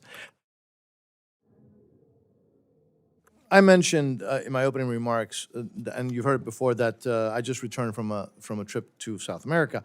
We saw some really positive things, but we also saw some sobering things regarding Communist China. They've spent decades embedding themselves across the region, frankly, in ports, power infrastructure, communication networks, everywhere. And more recently, Beijing has been aggressively moving to lock up America's critical mineral supply. The chains. And so, again, I think for decades, the United States has looked the other way, or worse. You, however, have begun to turn this around. I saw that firsthand. I mean, I actually saw that. You've aggressively refocused State Department resources and attention on countering China's encroachment in our region. In Argentina, your team signed a critical minerals framework with President Milei's government in February. In Peru, I saw evidence of U.S. pushback at multiple ports. We saw that. I saw that. But this subcommittee wants to support these efforts, which brings me to Paraguay, because, frankly, it's the counterexample that the whole region needs to be looking at. It needs to be emulating. Now, so while neighbors have flipped to Beijing, Paraguay has chosen the United States over Communist China. It's held firm with Taiwan for nearly 70 years and posted the strongest economic growth in South America. You've met with President Peña, and you've been directing State Department attention towards partners who stand with us. You've talked about this in this hearing. It's working. It's really working, but I think we can and should do more. What do you need to make sure that this hemisphere continues to see and sees clearly, actually, that choosing America over China actually pays off for their people and for the entire region? Yeah, I think the first thing, as long as I was served in the Senate for 16 years, everybody said we need to focus more on the Western Hemisphere, just like people say you need to eat more broccoli and more vegetables, but no one ever wants to actually do it. So I'm proud of, at least over the last year and a half, you've seen a more sustained focus on the hemisphere, and it's borne fruit in a couple of ways. Here's the challenge in the region. Not only 20 years of negligence in this regard, but what Chinese efforts in the region have done is twofold. The first is it's resource extraction. So they try to establish for themselves access to critical minerals, mining of any sort, and give themselves these long-term contracts, gain these long-term contracts, and that allow them to extract resources, as they do in Africa and other parts of the world as well. The second is they come in with infrastructure investments, key infrastructure like telecommunications, ports. These are areas we've seen heavy investment in on their part. And when I say investment, I understand oftentimes these come with financing mechanisms that can cause these countries to fall into a debt trap. The third thing they do, frankly, is they come in and they promise to build you an amphitheater or a bridge. They may not do a good job at it, but now you owe them money for it, and then they expect your vote at the United Nations and in international forums as leverage. And the challenge in all of this is that oftentimes a country will come to us and say, we want to build X or we want to expand Y, but the only people showing up are Chinese companies. There are no U.S. companies showing up. There are no American alternatives showing up or Western alternatives showing up. And so part of the challenge that we have is to identify and connect those U.S. alternatives, and not U.S., Western, allied alternatives to what the Chinese are offering, and to make a compelling argument. And this is the important work of our embassies that they've been focused on, and they'll continue to do. So I think continued support for those efforts is important. We have a fund that provides us a little bit of flexibility that we've asked for in our budget requests that will allow us to very quickly act if an opportunity presents itself. And it's not just State Department money. It would allow us to leverage the resources of the Development Finance Corporation in some cases, depending on how the deal works out. But we most definitely want to see alternatives to what the options have been available to these countries in the past have been, in many cases, solely Chinese companies or Chinese-related companies. Yeah, and we heard that everywhere. Now, look, it's going to surprise everybody. I've got 46 seconds, but I'm going to stop now. I know. No, I'm not going to give it to anybody else at the request, but I am going to recognize the ranking member. Thank you, Mr. Secretary, again for being here. I want to talk to you about I'll give you two unhappy questions. I'm unhappy about this. It's about congressional directives and laws that are being ignored. Number one, the women of the world. Women, when they have access to education, capital, jobs, and ability to fully participate in our economy, they lift families out of poverty, they grow markets, they strengthen communities, they create more stable societies. When they have a seat at the table in governments and peace negotiations, peace agreements actually last longer and nations are more secure and prosperous. We passed 2 laws. You were the sponsors, I think, of one of them, Women and Peace Security Act of 2017, the Women's Entrepreneurship and Economic Empowerment Act of 2018. And we have not been able to find anything that's being done at the State Department responsible for having these programs carried out. And then we get this notice. I am like, I can't even believe it. From your office, the administration does not have a dedicated strategy to increase engagement by women and girls in democracy, human rights, and governance and programs. This is not acceptable. And it's not only is it not acceptable, it's just wrong. I'm telling you, if you want to have this country, our country, to be safer, more prosperous, more healthy, you have to uplift the women and the girls of this world. I am pledging to work with you to do that, and I hope you will.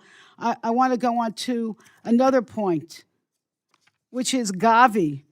We provided the State Department $600 million for Gavi. That is the vaccine alliance that delivers life-saving vaccines and protect children from deadly diseases like measles, malaria, polio, and so forth. Its work has reached nearly half the women's children and has saved over 20 million deaths since the beginning. And now your State Department has not distributed this or not allowing Gavi to distribute this because you're waiting for a response from a vaccine conspiracy theorist. I almost put terrorist. Yeah, he's a health terrorist. Robert F. Kennedy, this is so wrong. I just ask you, I think we asked you about this before, to commit to getting these funds out. Can you do that? I mean, first of all, I don't think it's fair to call Secretary Kennedy a terrorist. I mean, he has strong views on health issues, and you may not agree with them, but I think by and large, he's also made a positive contribution to this administration in a variety of fields, whether you agree with it or not. Okay, well, anyway, listen, you know what? But let me talk about Gavi in specific. As you understand, obviously that's been largely a State Department prerogative. In the past, at the direction of the President, we've allowed Secretary Kennedy, we've worked with Secretary Kennedy on his input to get reforms from Gavi. He wants reforms from the organization, and we've been supportive in pushing those reforms. And what I told the committee in the Senate a moment ago is we've now reached the stage, not anything negative towards Secretary Kennedy, where we've now reached the stage where the State Department will become more engaged in making sure we can reach an outcome, because we have to get to an outcome here. Okay, but just that to allows us reserve my time, preserve our I heard equities. what you But said. we do want the reforms that he supports. All right, well, I don't know what reforms. I can't even imagine this man knows what he's talking about. But the fact is, we need to get these vaccines out. Then I just want to, I do want to just say this, that we're still waiting for reports to Congress on the Women, Peace, and Security Act. I hope you can get that to us. You told us that the regional bureaus have dedicated staff on women. Tell us who to call, because we haven't been able to make any headway on that. And I just want to end with this. 2 things I wanted to say. First of all, this ICE is an abomination. And what they're doing, and the immigration policy in this country is an embarrassment. It is inhumane. But it is crazy that you want to let people in from South Africa because they can assimilate, while you're throwing out hundreds of thousands of people who have already assimilated and that are important parts of our economy and family life. Secondly, I just want to end with this. I hope that this administration will have the patience in reaching a diplomatic agreement to keep Iran from obtaining a nuclear weapon.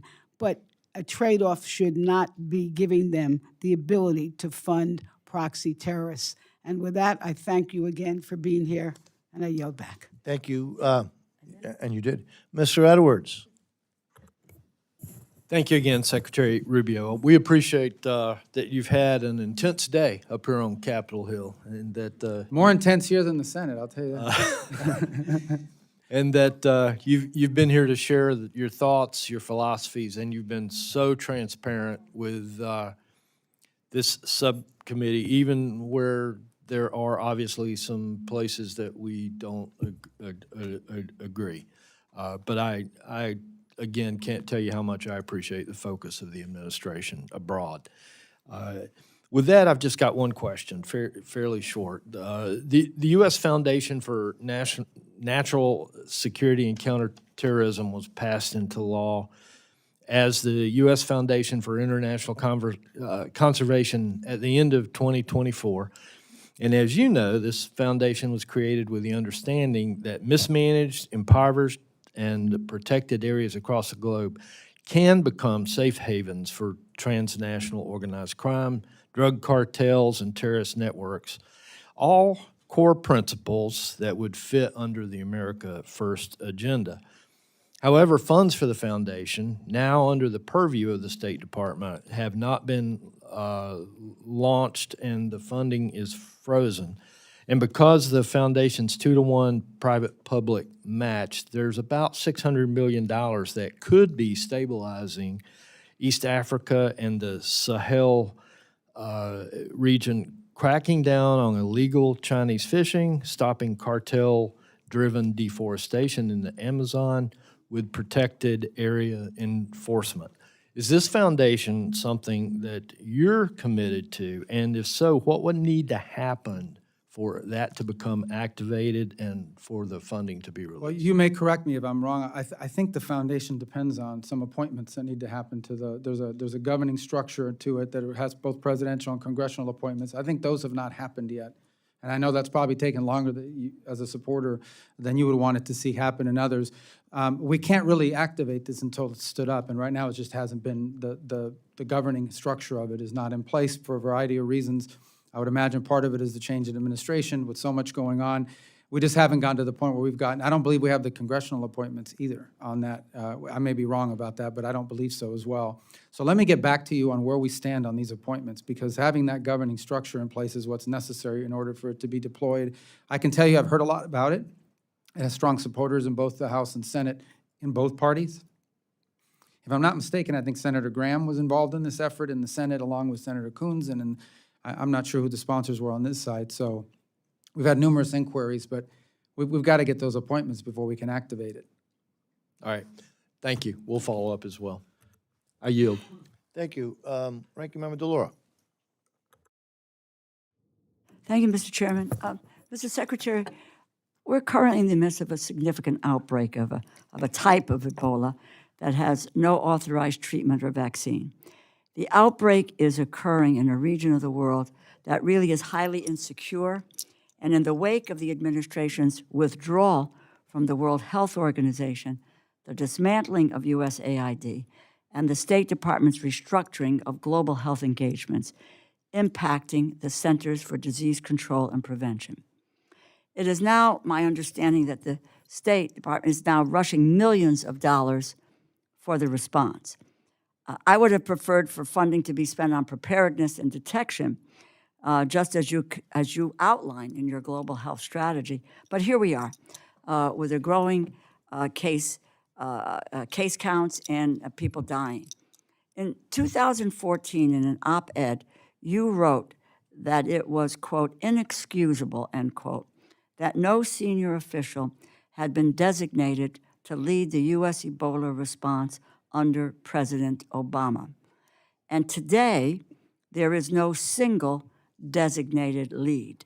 And the senior National Security Council position responsible for coordinating infectious disease and biosecurity is vacant. Mr. Secretary, who is in charge of the Ebola response, and how is that different from what you called inexcusable in 2014? Well, it's different in a couple ways. First of all, our response has actually been faster than the response in 2014, both in the ability to flow funds to our partners in the region and in standing up all kinds of facilities. Let me answer the second question first and then get back to the first. We are, at this time, it's an interagency process in which multiple agencies are involved in this response. The U.S. State Department's taking a lead in some aspects of it, but even Department of War is involved in the sense of flowing, for example, the standing up of this clinic, this observation post in Kenya that will allow us to observe exposed Americans or suspected exposures for 21 days. If they are infected, those Americans will be transported to a treatment facility somewhere in Europe or maybe stateside.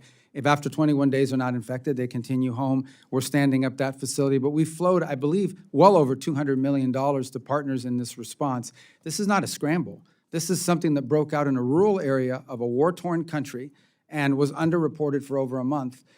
Not because of anything other than the fact that it was in a rural area in a war-torn country that was highly unstable. On your first point about who's in charge, one of the things that's being discussed in the interagency is whether we need to stand up a specific individuals for this specific case.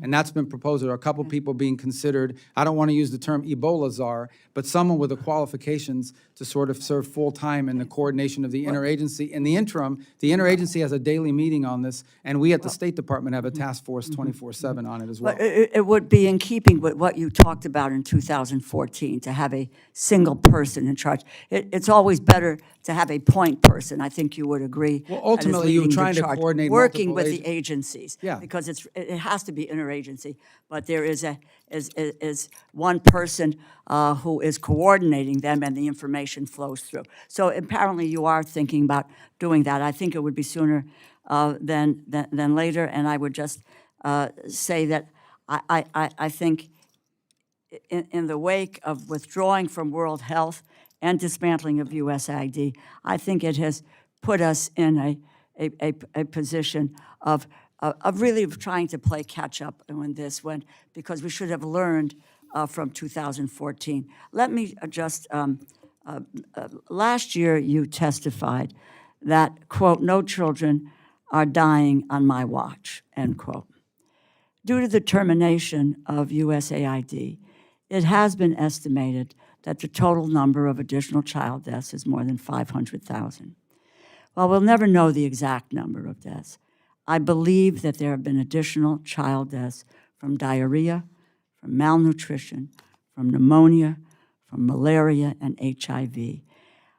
I would hope that we would really not accept the consequences of the termination of these programs, because it is unacceptable to see that kind of death and destruction, but that we will have learned that we need some of these programs and the apparatus to be in place that help us to prevent these illnesses and be able to respond rapidly so that we can be in the position of the United States of preventing death, particularly amongst the children of the world. With that, Mr. Chairman, I Thank you, yield Ranking back. Member. And Well, I just say this number keeps getting thrown around. I dispute that. Those numbers are nowhere near reality. That's not reality. That's not a reality that 500,000 Well, I people would that be happy to sentenced try to document it, but 700,000 Mr. Chairman, my time has expired. Well, what about my Thank- time? Well, Do I get time to that's- respond, or I just have to I listen? think, I think it's fair for him for the Secretary just for a quick response. Mr. Chairman? The question was asked, and we've been going a Fine. little bit over. And then if that's the case, I can go back and No, take a look we're at all just- the areas in which this is documented, what the losses are, ranking because I member. have that information. Thank you. The Ranking Member, you can always submit that to the record if you well desire. Well, I just want to respond to that point. 'cause Let's just it's give a important. quick response, and then Yeah, we'll the move quick on. response is this. No country in the world spends more money, not even close, than the United States does on humanitarian assistance. It's not even close. We spend more money, I believe, than the next 3 or 4 countries combined. So I would argue if there are such tragic cases happening, and I'm sure there are around the world, it's not because we're not spending enough money, it's because the rest of the world is not spending enough money. Mr. Chairman, 126,000 children died from diarrhea, if I can ask the ranking member- 155,000 from malnutrition. I can ask for Ranking Member to suspend, please. Well, We've- but we gave the gentleman a time Well, it was- to you- challenge if I can ask- documented information. But how is If I- diarrhea? Wait, solely hold on, the responsibility of the United order. States? Because the programs that deal The with ranking that member- have been the dismantled. We ranking spend more member- money than I anybody hear else. you, Mr. Chairman, Thank and you. I want to be Thank you. responsive. I Thank you. yielded, I ended at my All right. 5 minutes. We will continue. I ended with my 5 minutes. You got your questions. The Secretary, I think, answered it. Now we will go to Mr. Molinar. Thank you, Mr. Chairman. Mr. Secretary, you can add on to whatever you'd like to say further, but I also want to ask if you can, we've learned a lot over the past few years about critical minerals, about reliable supply chains. You've been doing a lot in this area with Pax Silica, Quad Critical Minerals Initials Framework. After you maybe respond, I would love to learn a little bit more about that. Well, I mean, I made my point. My point is we spend more money than anybody else on foreign aid, by far, not even close. And we're going to spend it smarter than we ever have before as well. I mean, part of these health compacts, 32 countries around the world have signed compacts with us that will allow us not just to deal with the acute cases that are occurring, but actually strengthen the health programs of these countries so that they become self-sustaining over time. Some will get there in 5 years, some may take 10. But all these countries love these MOUs because we're building their domestic capabilities to address these challenges. I've always said the best foreign aid program is an aid program that ends because the country doesn't need it anymore. South Korea is a great example. This was a country that was an aid recipient. Today they are an aid donor. We'd love to see that replicated, and these countries that are signing the MOUs love it because they've gone from an era of dependency to an era of self-sustainment that we're helping and partnering with them directly with their healthcare systems. We're not just standing up NGOs that come in from abroad and go into the country and tell them this is what you need to be doing. We are empowering the national health agencies of our partner nations so they can deal with this. Now, on the issue of critical minerals, look, it's an issue of global consensus now. Forget about which country it is. It is not healthy for the global economy, and frankly, it is dangerous for national security and the security of the world to depend on any single country for 90% of anything that's critical to your industrial base, your defense base, your technology base. And so I think there is, we hosted Pax Silica, which you mentioned, is a great conglomerate of countries that have signed and cooperating on protecting particularly the supply chains related to artificial intelligence and development in that field, as well as hopefully standards that go associated with it. In the field of critical minerals, we had a ministerial, I don't remember, but March or April this year, earlier this year, we had 36 or more countries attend the critical minerals ministerial. And every country you go into today, and at every embassy around the world, critical minerals are a key component of our diplomacy. Not just the access to the raw materials, but the ability to process those materials into a usable product that are critical. And obviously, we are doing that overlaid with a mapping of our vulnerabilities. And I don't say our vulnerabilities. These are the vulnerabilities of Japan, the vulnerabilities of South Korea, the vulnerabilities of the majority of Europe, and frankly, of the world. We simply have a hyper-concentration of whether it's critical minerals or you could add pharmaceuticals to that, concentrated in the hands of one country.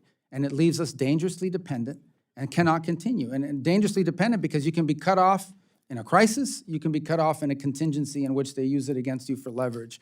So it's an all-hands-on-deck approach, and I would say almost anywhere you travel in the world, you will find, if you interact with our embassy, that critical minerals and critical mineral agreements and critical mineral cooperation has become central and core focus of our economic diplomacy around the world. Wanted to just follow up on a little bit of a separate issue, but it's something that I know you think about. When you think about Haiti and all they've been through, what more can the administration do? What more can Congress do? What ways does the international community need to step up? Well, on Haiti, we have this gang suppression force which replaced the MSS that was standing there. It'll come at a fraction of the cost to the U.S., about 100-something million versus 800 or 900 million, because other countries have stepped up and donated to it. The force is actually over-recruited. The number of commitments we have for the force is larger than the number of slots we needed available. And the core of it is this: these gangs won't just sit back. These groups won't just sit back and watch gangs operate. This international security force that will be there will be on the ground to take and hold territory from the gangs, so that the government can gain in strength, hopefully be able to have an election, but also take back their economic vibrancy. This is an effort that was endorsed at the United Nations. It took a lot of work at the United Nations to get it approved, so that's what's opened the door for all these countries to join it. It's going to be a challenge. Haiti's a very big challenge, but this is the best plan we've had in a long time to address it. It has the support of the international community, not just rhetorical support, but monetary support and troop contributions and police contributions. And we hope it's successful. It has to be successful because there is no plan B at this point. Thank you, Mr. Chairman. I yield back. Thank you very much. Ms. Mang, you're recognized. Thank you, Mr. Chairman. Mr. Secretary, this administration has claimed to prioritize curbing waste, fraud, and abuse, But in this department, you've overseen the destruction of over $8 million worth of birth control bought by U.S. taxpayers, even though many organizations have already offered to buy and to distribute them. These are the same birth control methods used by millions of women and girls here in the U.S. If distributed, they could have prevented an estimated 110,000 unsafe abortions and the death of over 700 moms. Your department is attacking them. Earlier this year, 66 of my colleagues and I sent you a letter in January asking about the status of these supplies, but we never got an answer. Secretary Rubio, what is the status of these birth control supplies? We're operating under executive directive not to participate in these programs internationally. The United States is not going to fund this internationally. It's as simple as that. I mean, that's what's happening. But these products already exist. How much have taxpayers spent to keep them in warehouses instead of distributing them? Well, I don't know what it costs to store them in the warehouses per se. I think some of them, as you pointed out, have been disposed of. We're not going to use them. The government of the United States is not going to be involved in distributing contraceptive and all these other things around the world. And that's a directive we're operating under from the executive order, and that's not where we're going to prioritize our funding. Okay, these supplies are not damaged, expired, or destroyed. Do you have any issues with them being distributed? We're going to follow the directives that are in place. I have an issue in us being involved in that. That is not what foreign aid in the United States is supposed to be paying for. To be honest, it's not.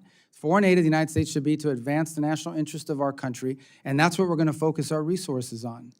And I know there'll be disagreement. People are, making noises in the background here, but here's the bottom line.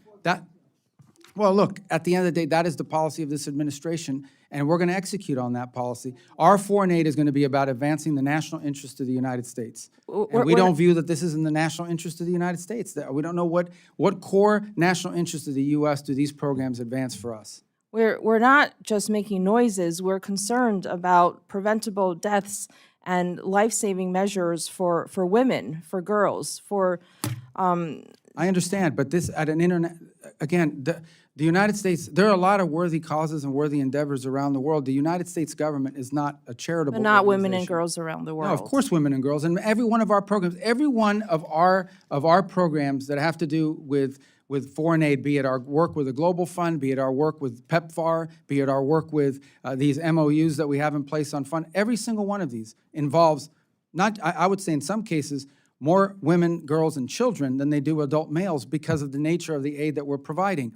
But you're asking about a very specific type of aid. If I could ask, in March, the New York Times reported that Ken Jackson, a senior State Department health official at the time, wrote a memo to OMB Director Vogt on these supplies, including the option to distribute them.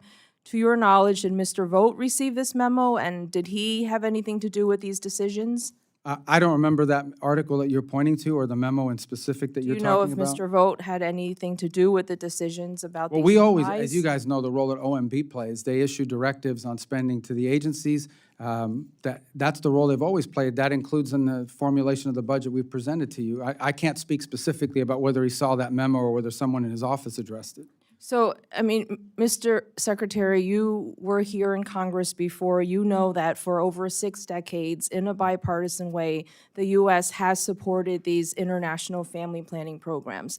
They have saved the lives of tens of thousands of women and girls for pennies on the dollar. Last year, despite Congress directing funding for international family planning programs on a bipartisan basis, you told me, quote, "There is no plan to spend that money. We're not going to be in that business globally. We're not going to do it." Just earlier this year, Congress again funded these programs. I want to know, what is the plan, and under what authority are you refusing to spend taxpayer dollars directed by Congress? Well, again, we're working through directives for this year. We'll be in consultation with your staffs about the ones that we're going to be pursuing, and we'll bring those available to you as we make them. But the policy that you reiterated that said last year is the one I've stated here again today pretty consistently. On the issue of directives that you just asked about, I know the appropriations bill from last year had a number of them, and we'll be working with your staff we haven't finalized yet which ones we have a problem with and which ones we don't, but we'll be doing that here very shortly.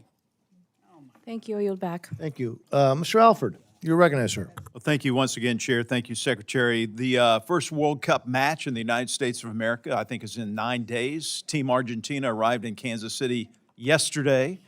We're hosting them. A lot of tourists, or millions of tourists, are coming to the United States of America. Can you talk about what your department has done to get ready for this massive influx of visitors and make sure that cities like Kansas City receive a return on their investment for these events? Well, as you know, we set up an expedited process for visas for people that own the FIFA card. In essence, the FIFA, you have to prove that you have a ticket, you purchased the ticket, you still go through the vetting, you still go through all that process, but you have to prove that you've bought a ticket to a game, not just that you're coming to attend. So that's for the fans' perspective. And so far from what we're interacting now on a daily basis with FIFA and the World Cup people, we feel really good about the processing. There are a couple places that might be more challenging, but by and large, if you own a FIFA ticket and you've registered through that program, you will receive expedited processing to make sure you can attend matches in the United States. Obviously, it's also being hosted by Canada and Mexico, so that provides some level of complexity because some of the matches might begin in Mexico and wind up finishing in the U.S., but nonetheless, we feel pretty good about where we stand on that. In the case of the athletes and the teams themselves, obviously that's been handled separately. They're applying differently. They're still going through the same vetting by and large, but for the most part, we have not had any reports of any teams having a struggle to get here, except for, I will highlight this. The Iranian team has chosen to stay in Mexico as opposed to the United States. In the beginning of the match. And we have no problem with the athletes, as we stated earlier, or their support staff. But what we're not going to allow is for them to embed in their delegation a bunch of people that we know have nothing to do with athletics and have ties to the IRGC or things of that nature. So we were going to watch that very closely, and we'll continue to watch that very closely. But by and large, I don't anticipate that problem with any other country. I want to end our final moments talking about global media, real hot topic last year. Can you update us on the new broadcasting plans with recent changes to the government's global media investments? How are we reaching people in the communist authoritarian nations?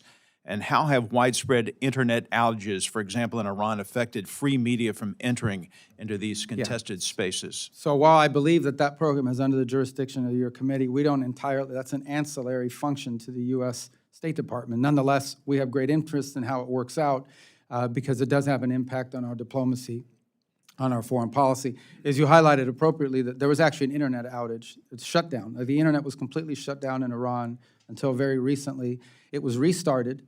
So even VPNs wouldn't have worked because you had no access literally to the pipes. They've restarted some limited access to the internet because it was devastating their commercial sector. But it's been problematic. It's been damaging, no doubt about it, and shows you how critical and important it is and why authoritarian regimes are so fearful of it. As you know, recently there was a court order that basically stopped all of the reforms that have been put in place by the previous administrator. So we've had to go back to the drawing board and begin from scratch on rebuilding that global program as a result of that court order. All the decisions that were made by the previous director were also eliminated. Again, we don't control it, but we are involved in giving input and guidance because it does have a direct impact on our ability to conduct diplomacy and on conditions within these countries.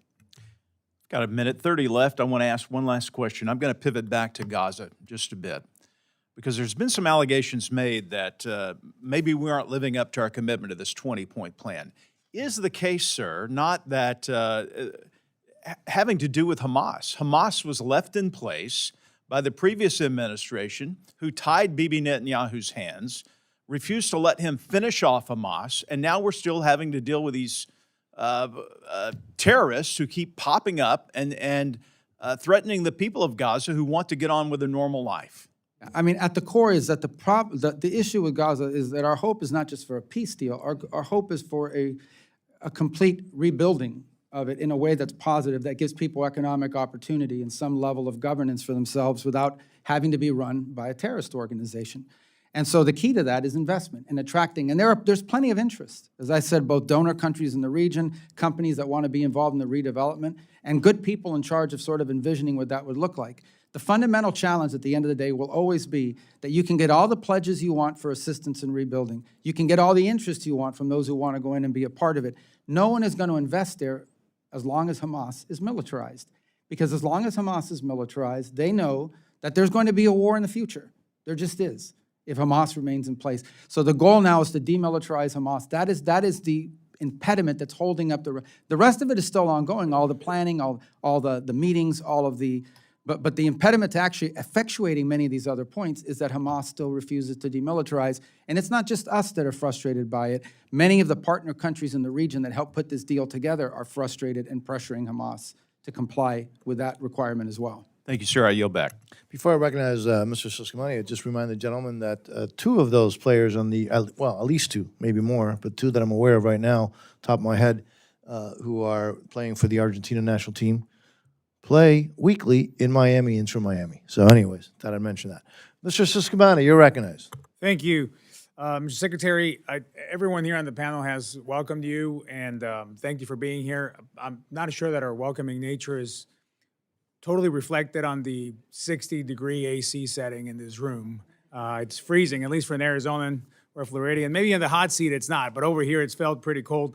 But I do wish to end with more on the warm side of things. And it's been said already by the chairman and some of my colleagues here on the critical mineral side of things. The backbone of our defense system, this is more a statement than the question, because I know you've answered it already, but I want to agree with you on this. Energy infrastructure and the emerging technologies right now, China dominates the global supply chain for many of them, and you address that. This is a serious national security vulnerability, and Arizona specifically, we play a major role in the solution. My state produces nearly 70% of the U.S. copper and has significant untapped critical mineral deposits that could meaningfully reduce our dependence on foreign supply chains. Yet permitting challenges and the lack of diplomatic coordination continues to slow the process. So I wanted to mention that. If you have any further comments on that, please go ahead. But I just have one question on Nigeria, and then you can cover both if you want, and then that'll be the end of my time. I want to acknowledge the administration's counterterrorism successes along the Nigerian partners against Boko Haram. These are meaningful steps forward. Defending people of faith from persecution remains a top priority for this subcommittee, which is why our FY27 bill conditions assistance to Nigeria, one of the deadliest places in the world to be a Christian today. This committee also submitted recommendations to the White House on violence against Christians in Nigeria, and we hope those inform the path ahead.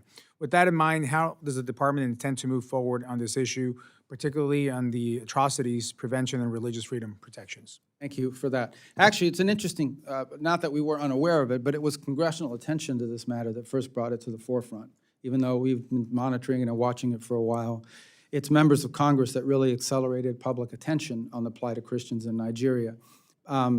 One of the first things we did immediately is engage with Nigerian authorities, because in many cases what was happening there was not a lack of willingness on their part, it was a lack of capability. In essence, they were confronting groups that in many cases had better weapons, more sophisticated weaponry. In some cases, they were facing a real domestic challenge. And they too jointly identified these terrorist groups, which are the ones that are conducting these massacres, as a threat to their security. We were able to enter into very cooperative arrangements with them. In fact, I've met with their national security advisor on a number of occasions. I know our Department of War folks are working with them quite closely, and have been able to conduct two, significant joint operations targeting these groups, one on December 25th, one as recently as 2 weeks ago that eliminated the number two in the global ISIS affiliates in terms of the, and a very successful operation that in addition to eliminating these individuals, captured a substantial amount of intelligence and items of intelligence value that will inform not just further operations there, but operations in other countries or threats emanating from other countries as well. Since then, we've conducted a couple of other joint operations, much smaller scale. So I think we're at a stage now where the cooperation between the United States and Nigeria in going after these groups is pretty substantial, and I think a good success story. And it's the work of both diplomacy from the State Department, but frankly also, good liaison work with the Department of War. Thank you. Thank you for that. Mr. Chairman, I yield back. Thank you, Mr. Subcommittee. As a reminder, members, as you all know, may submit additional questions for the record. Mr. Secretary, look, you have multiple hats, Secretary of State, National Security Advisor. Let me just thank you for your outstanding service to this great country of ours, and also thank you for your time today. You've been very generous with your time. This concludes today's hearing. The Subcommittee on National Security, Department of State, and Related Programs stands adjourned.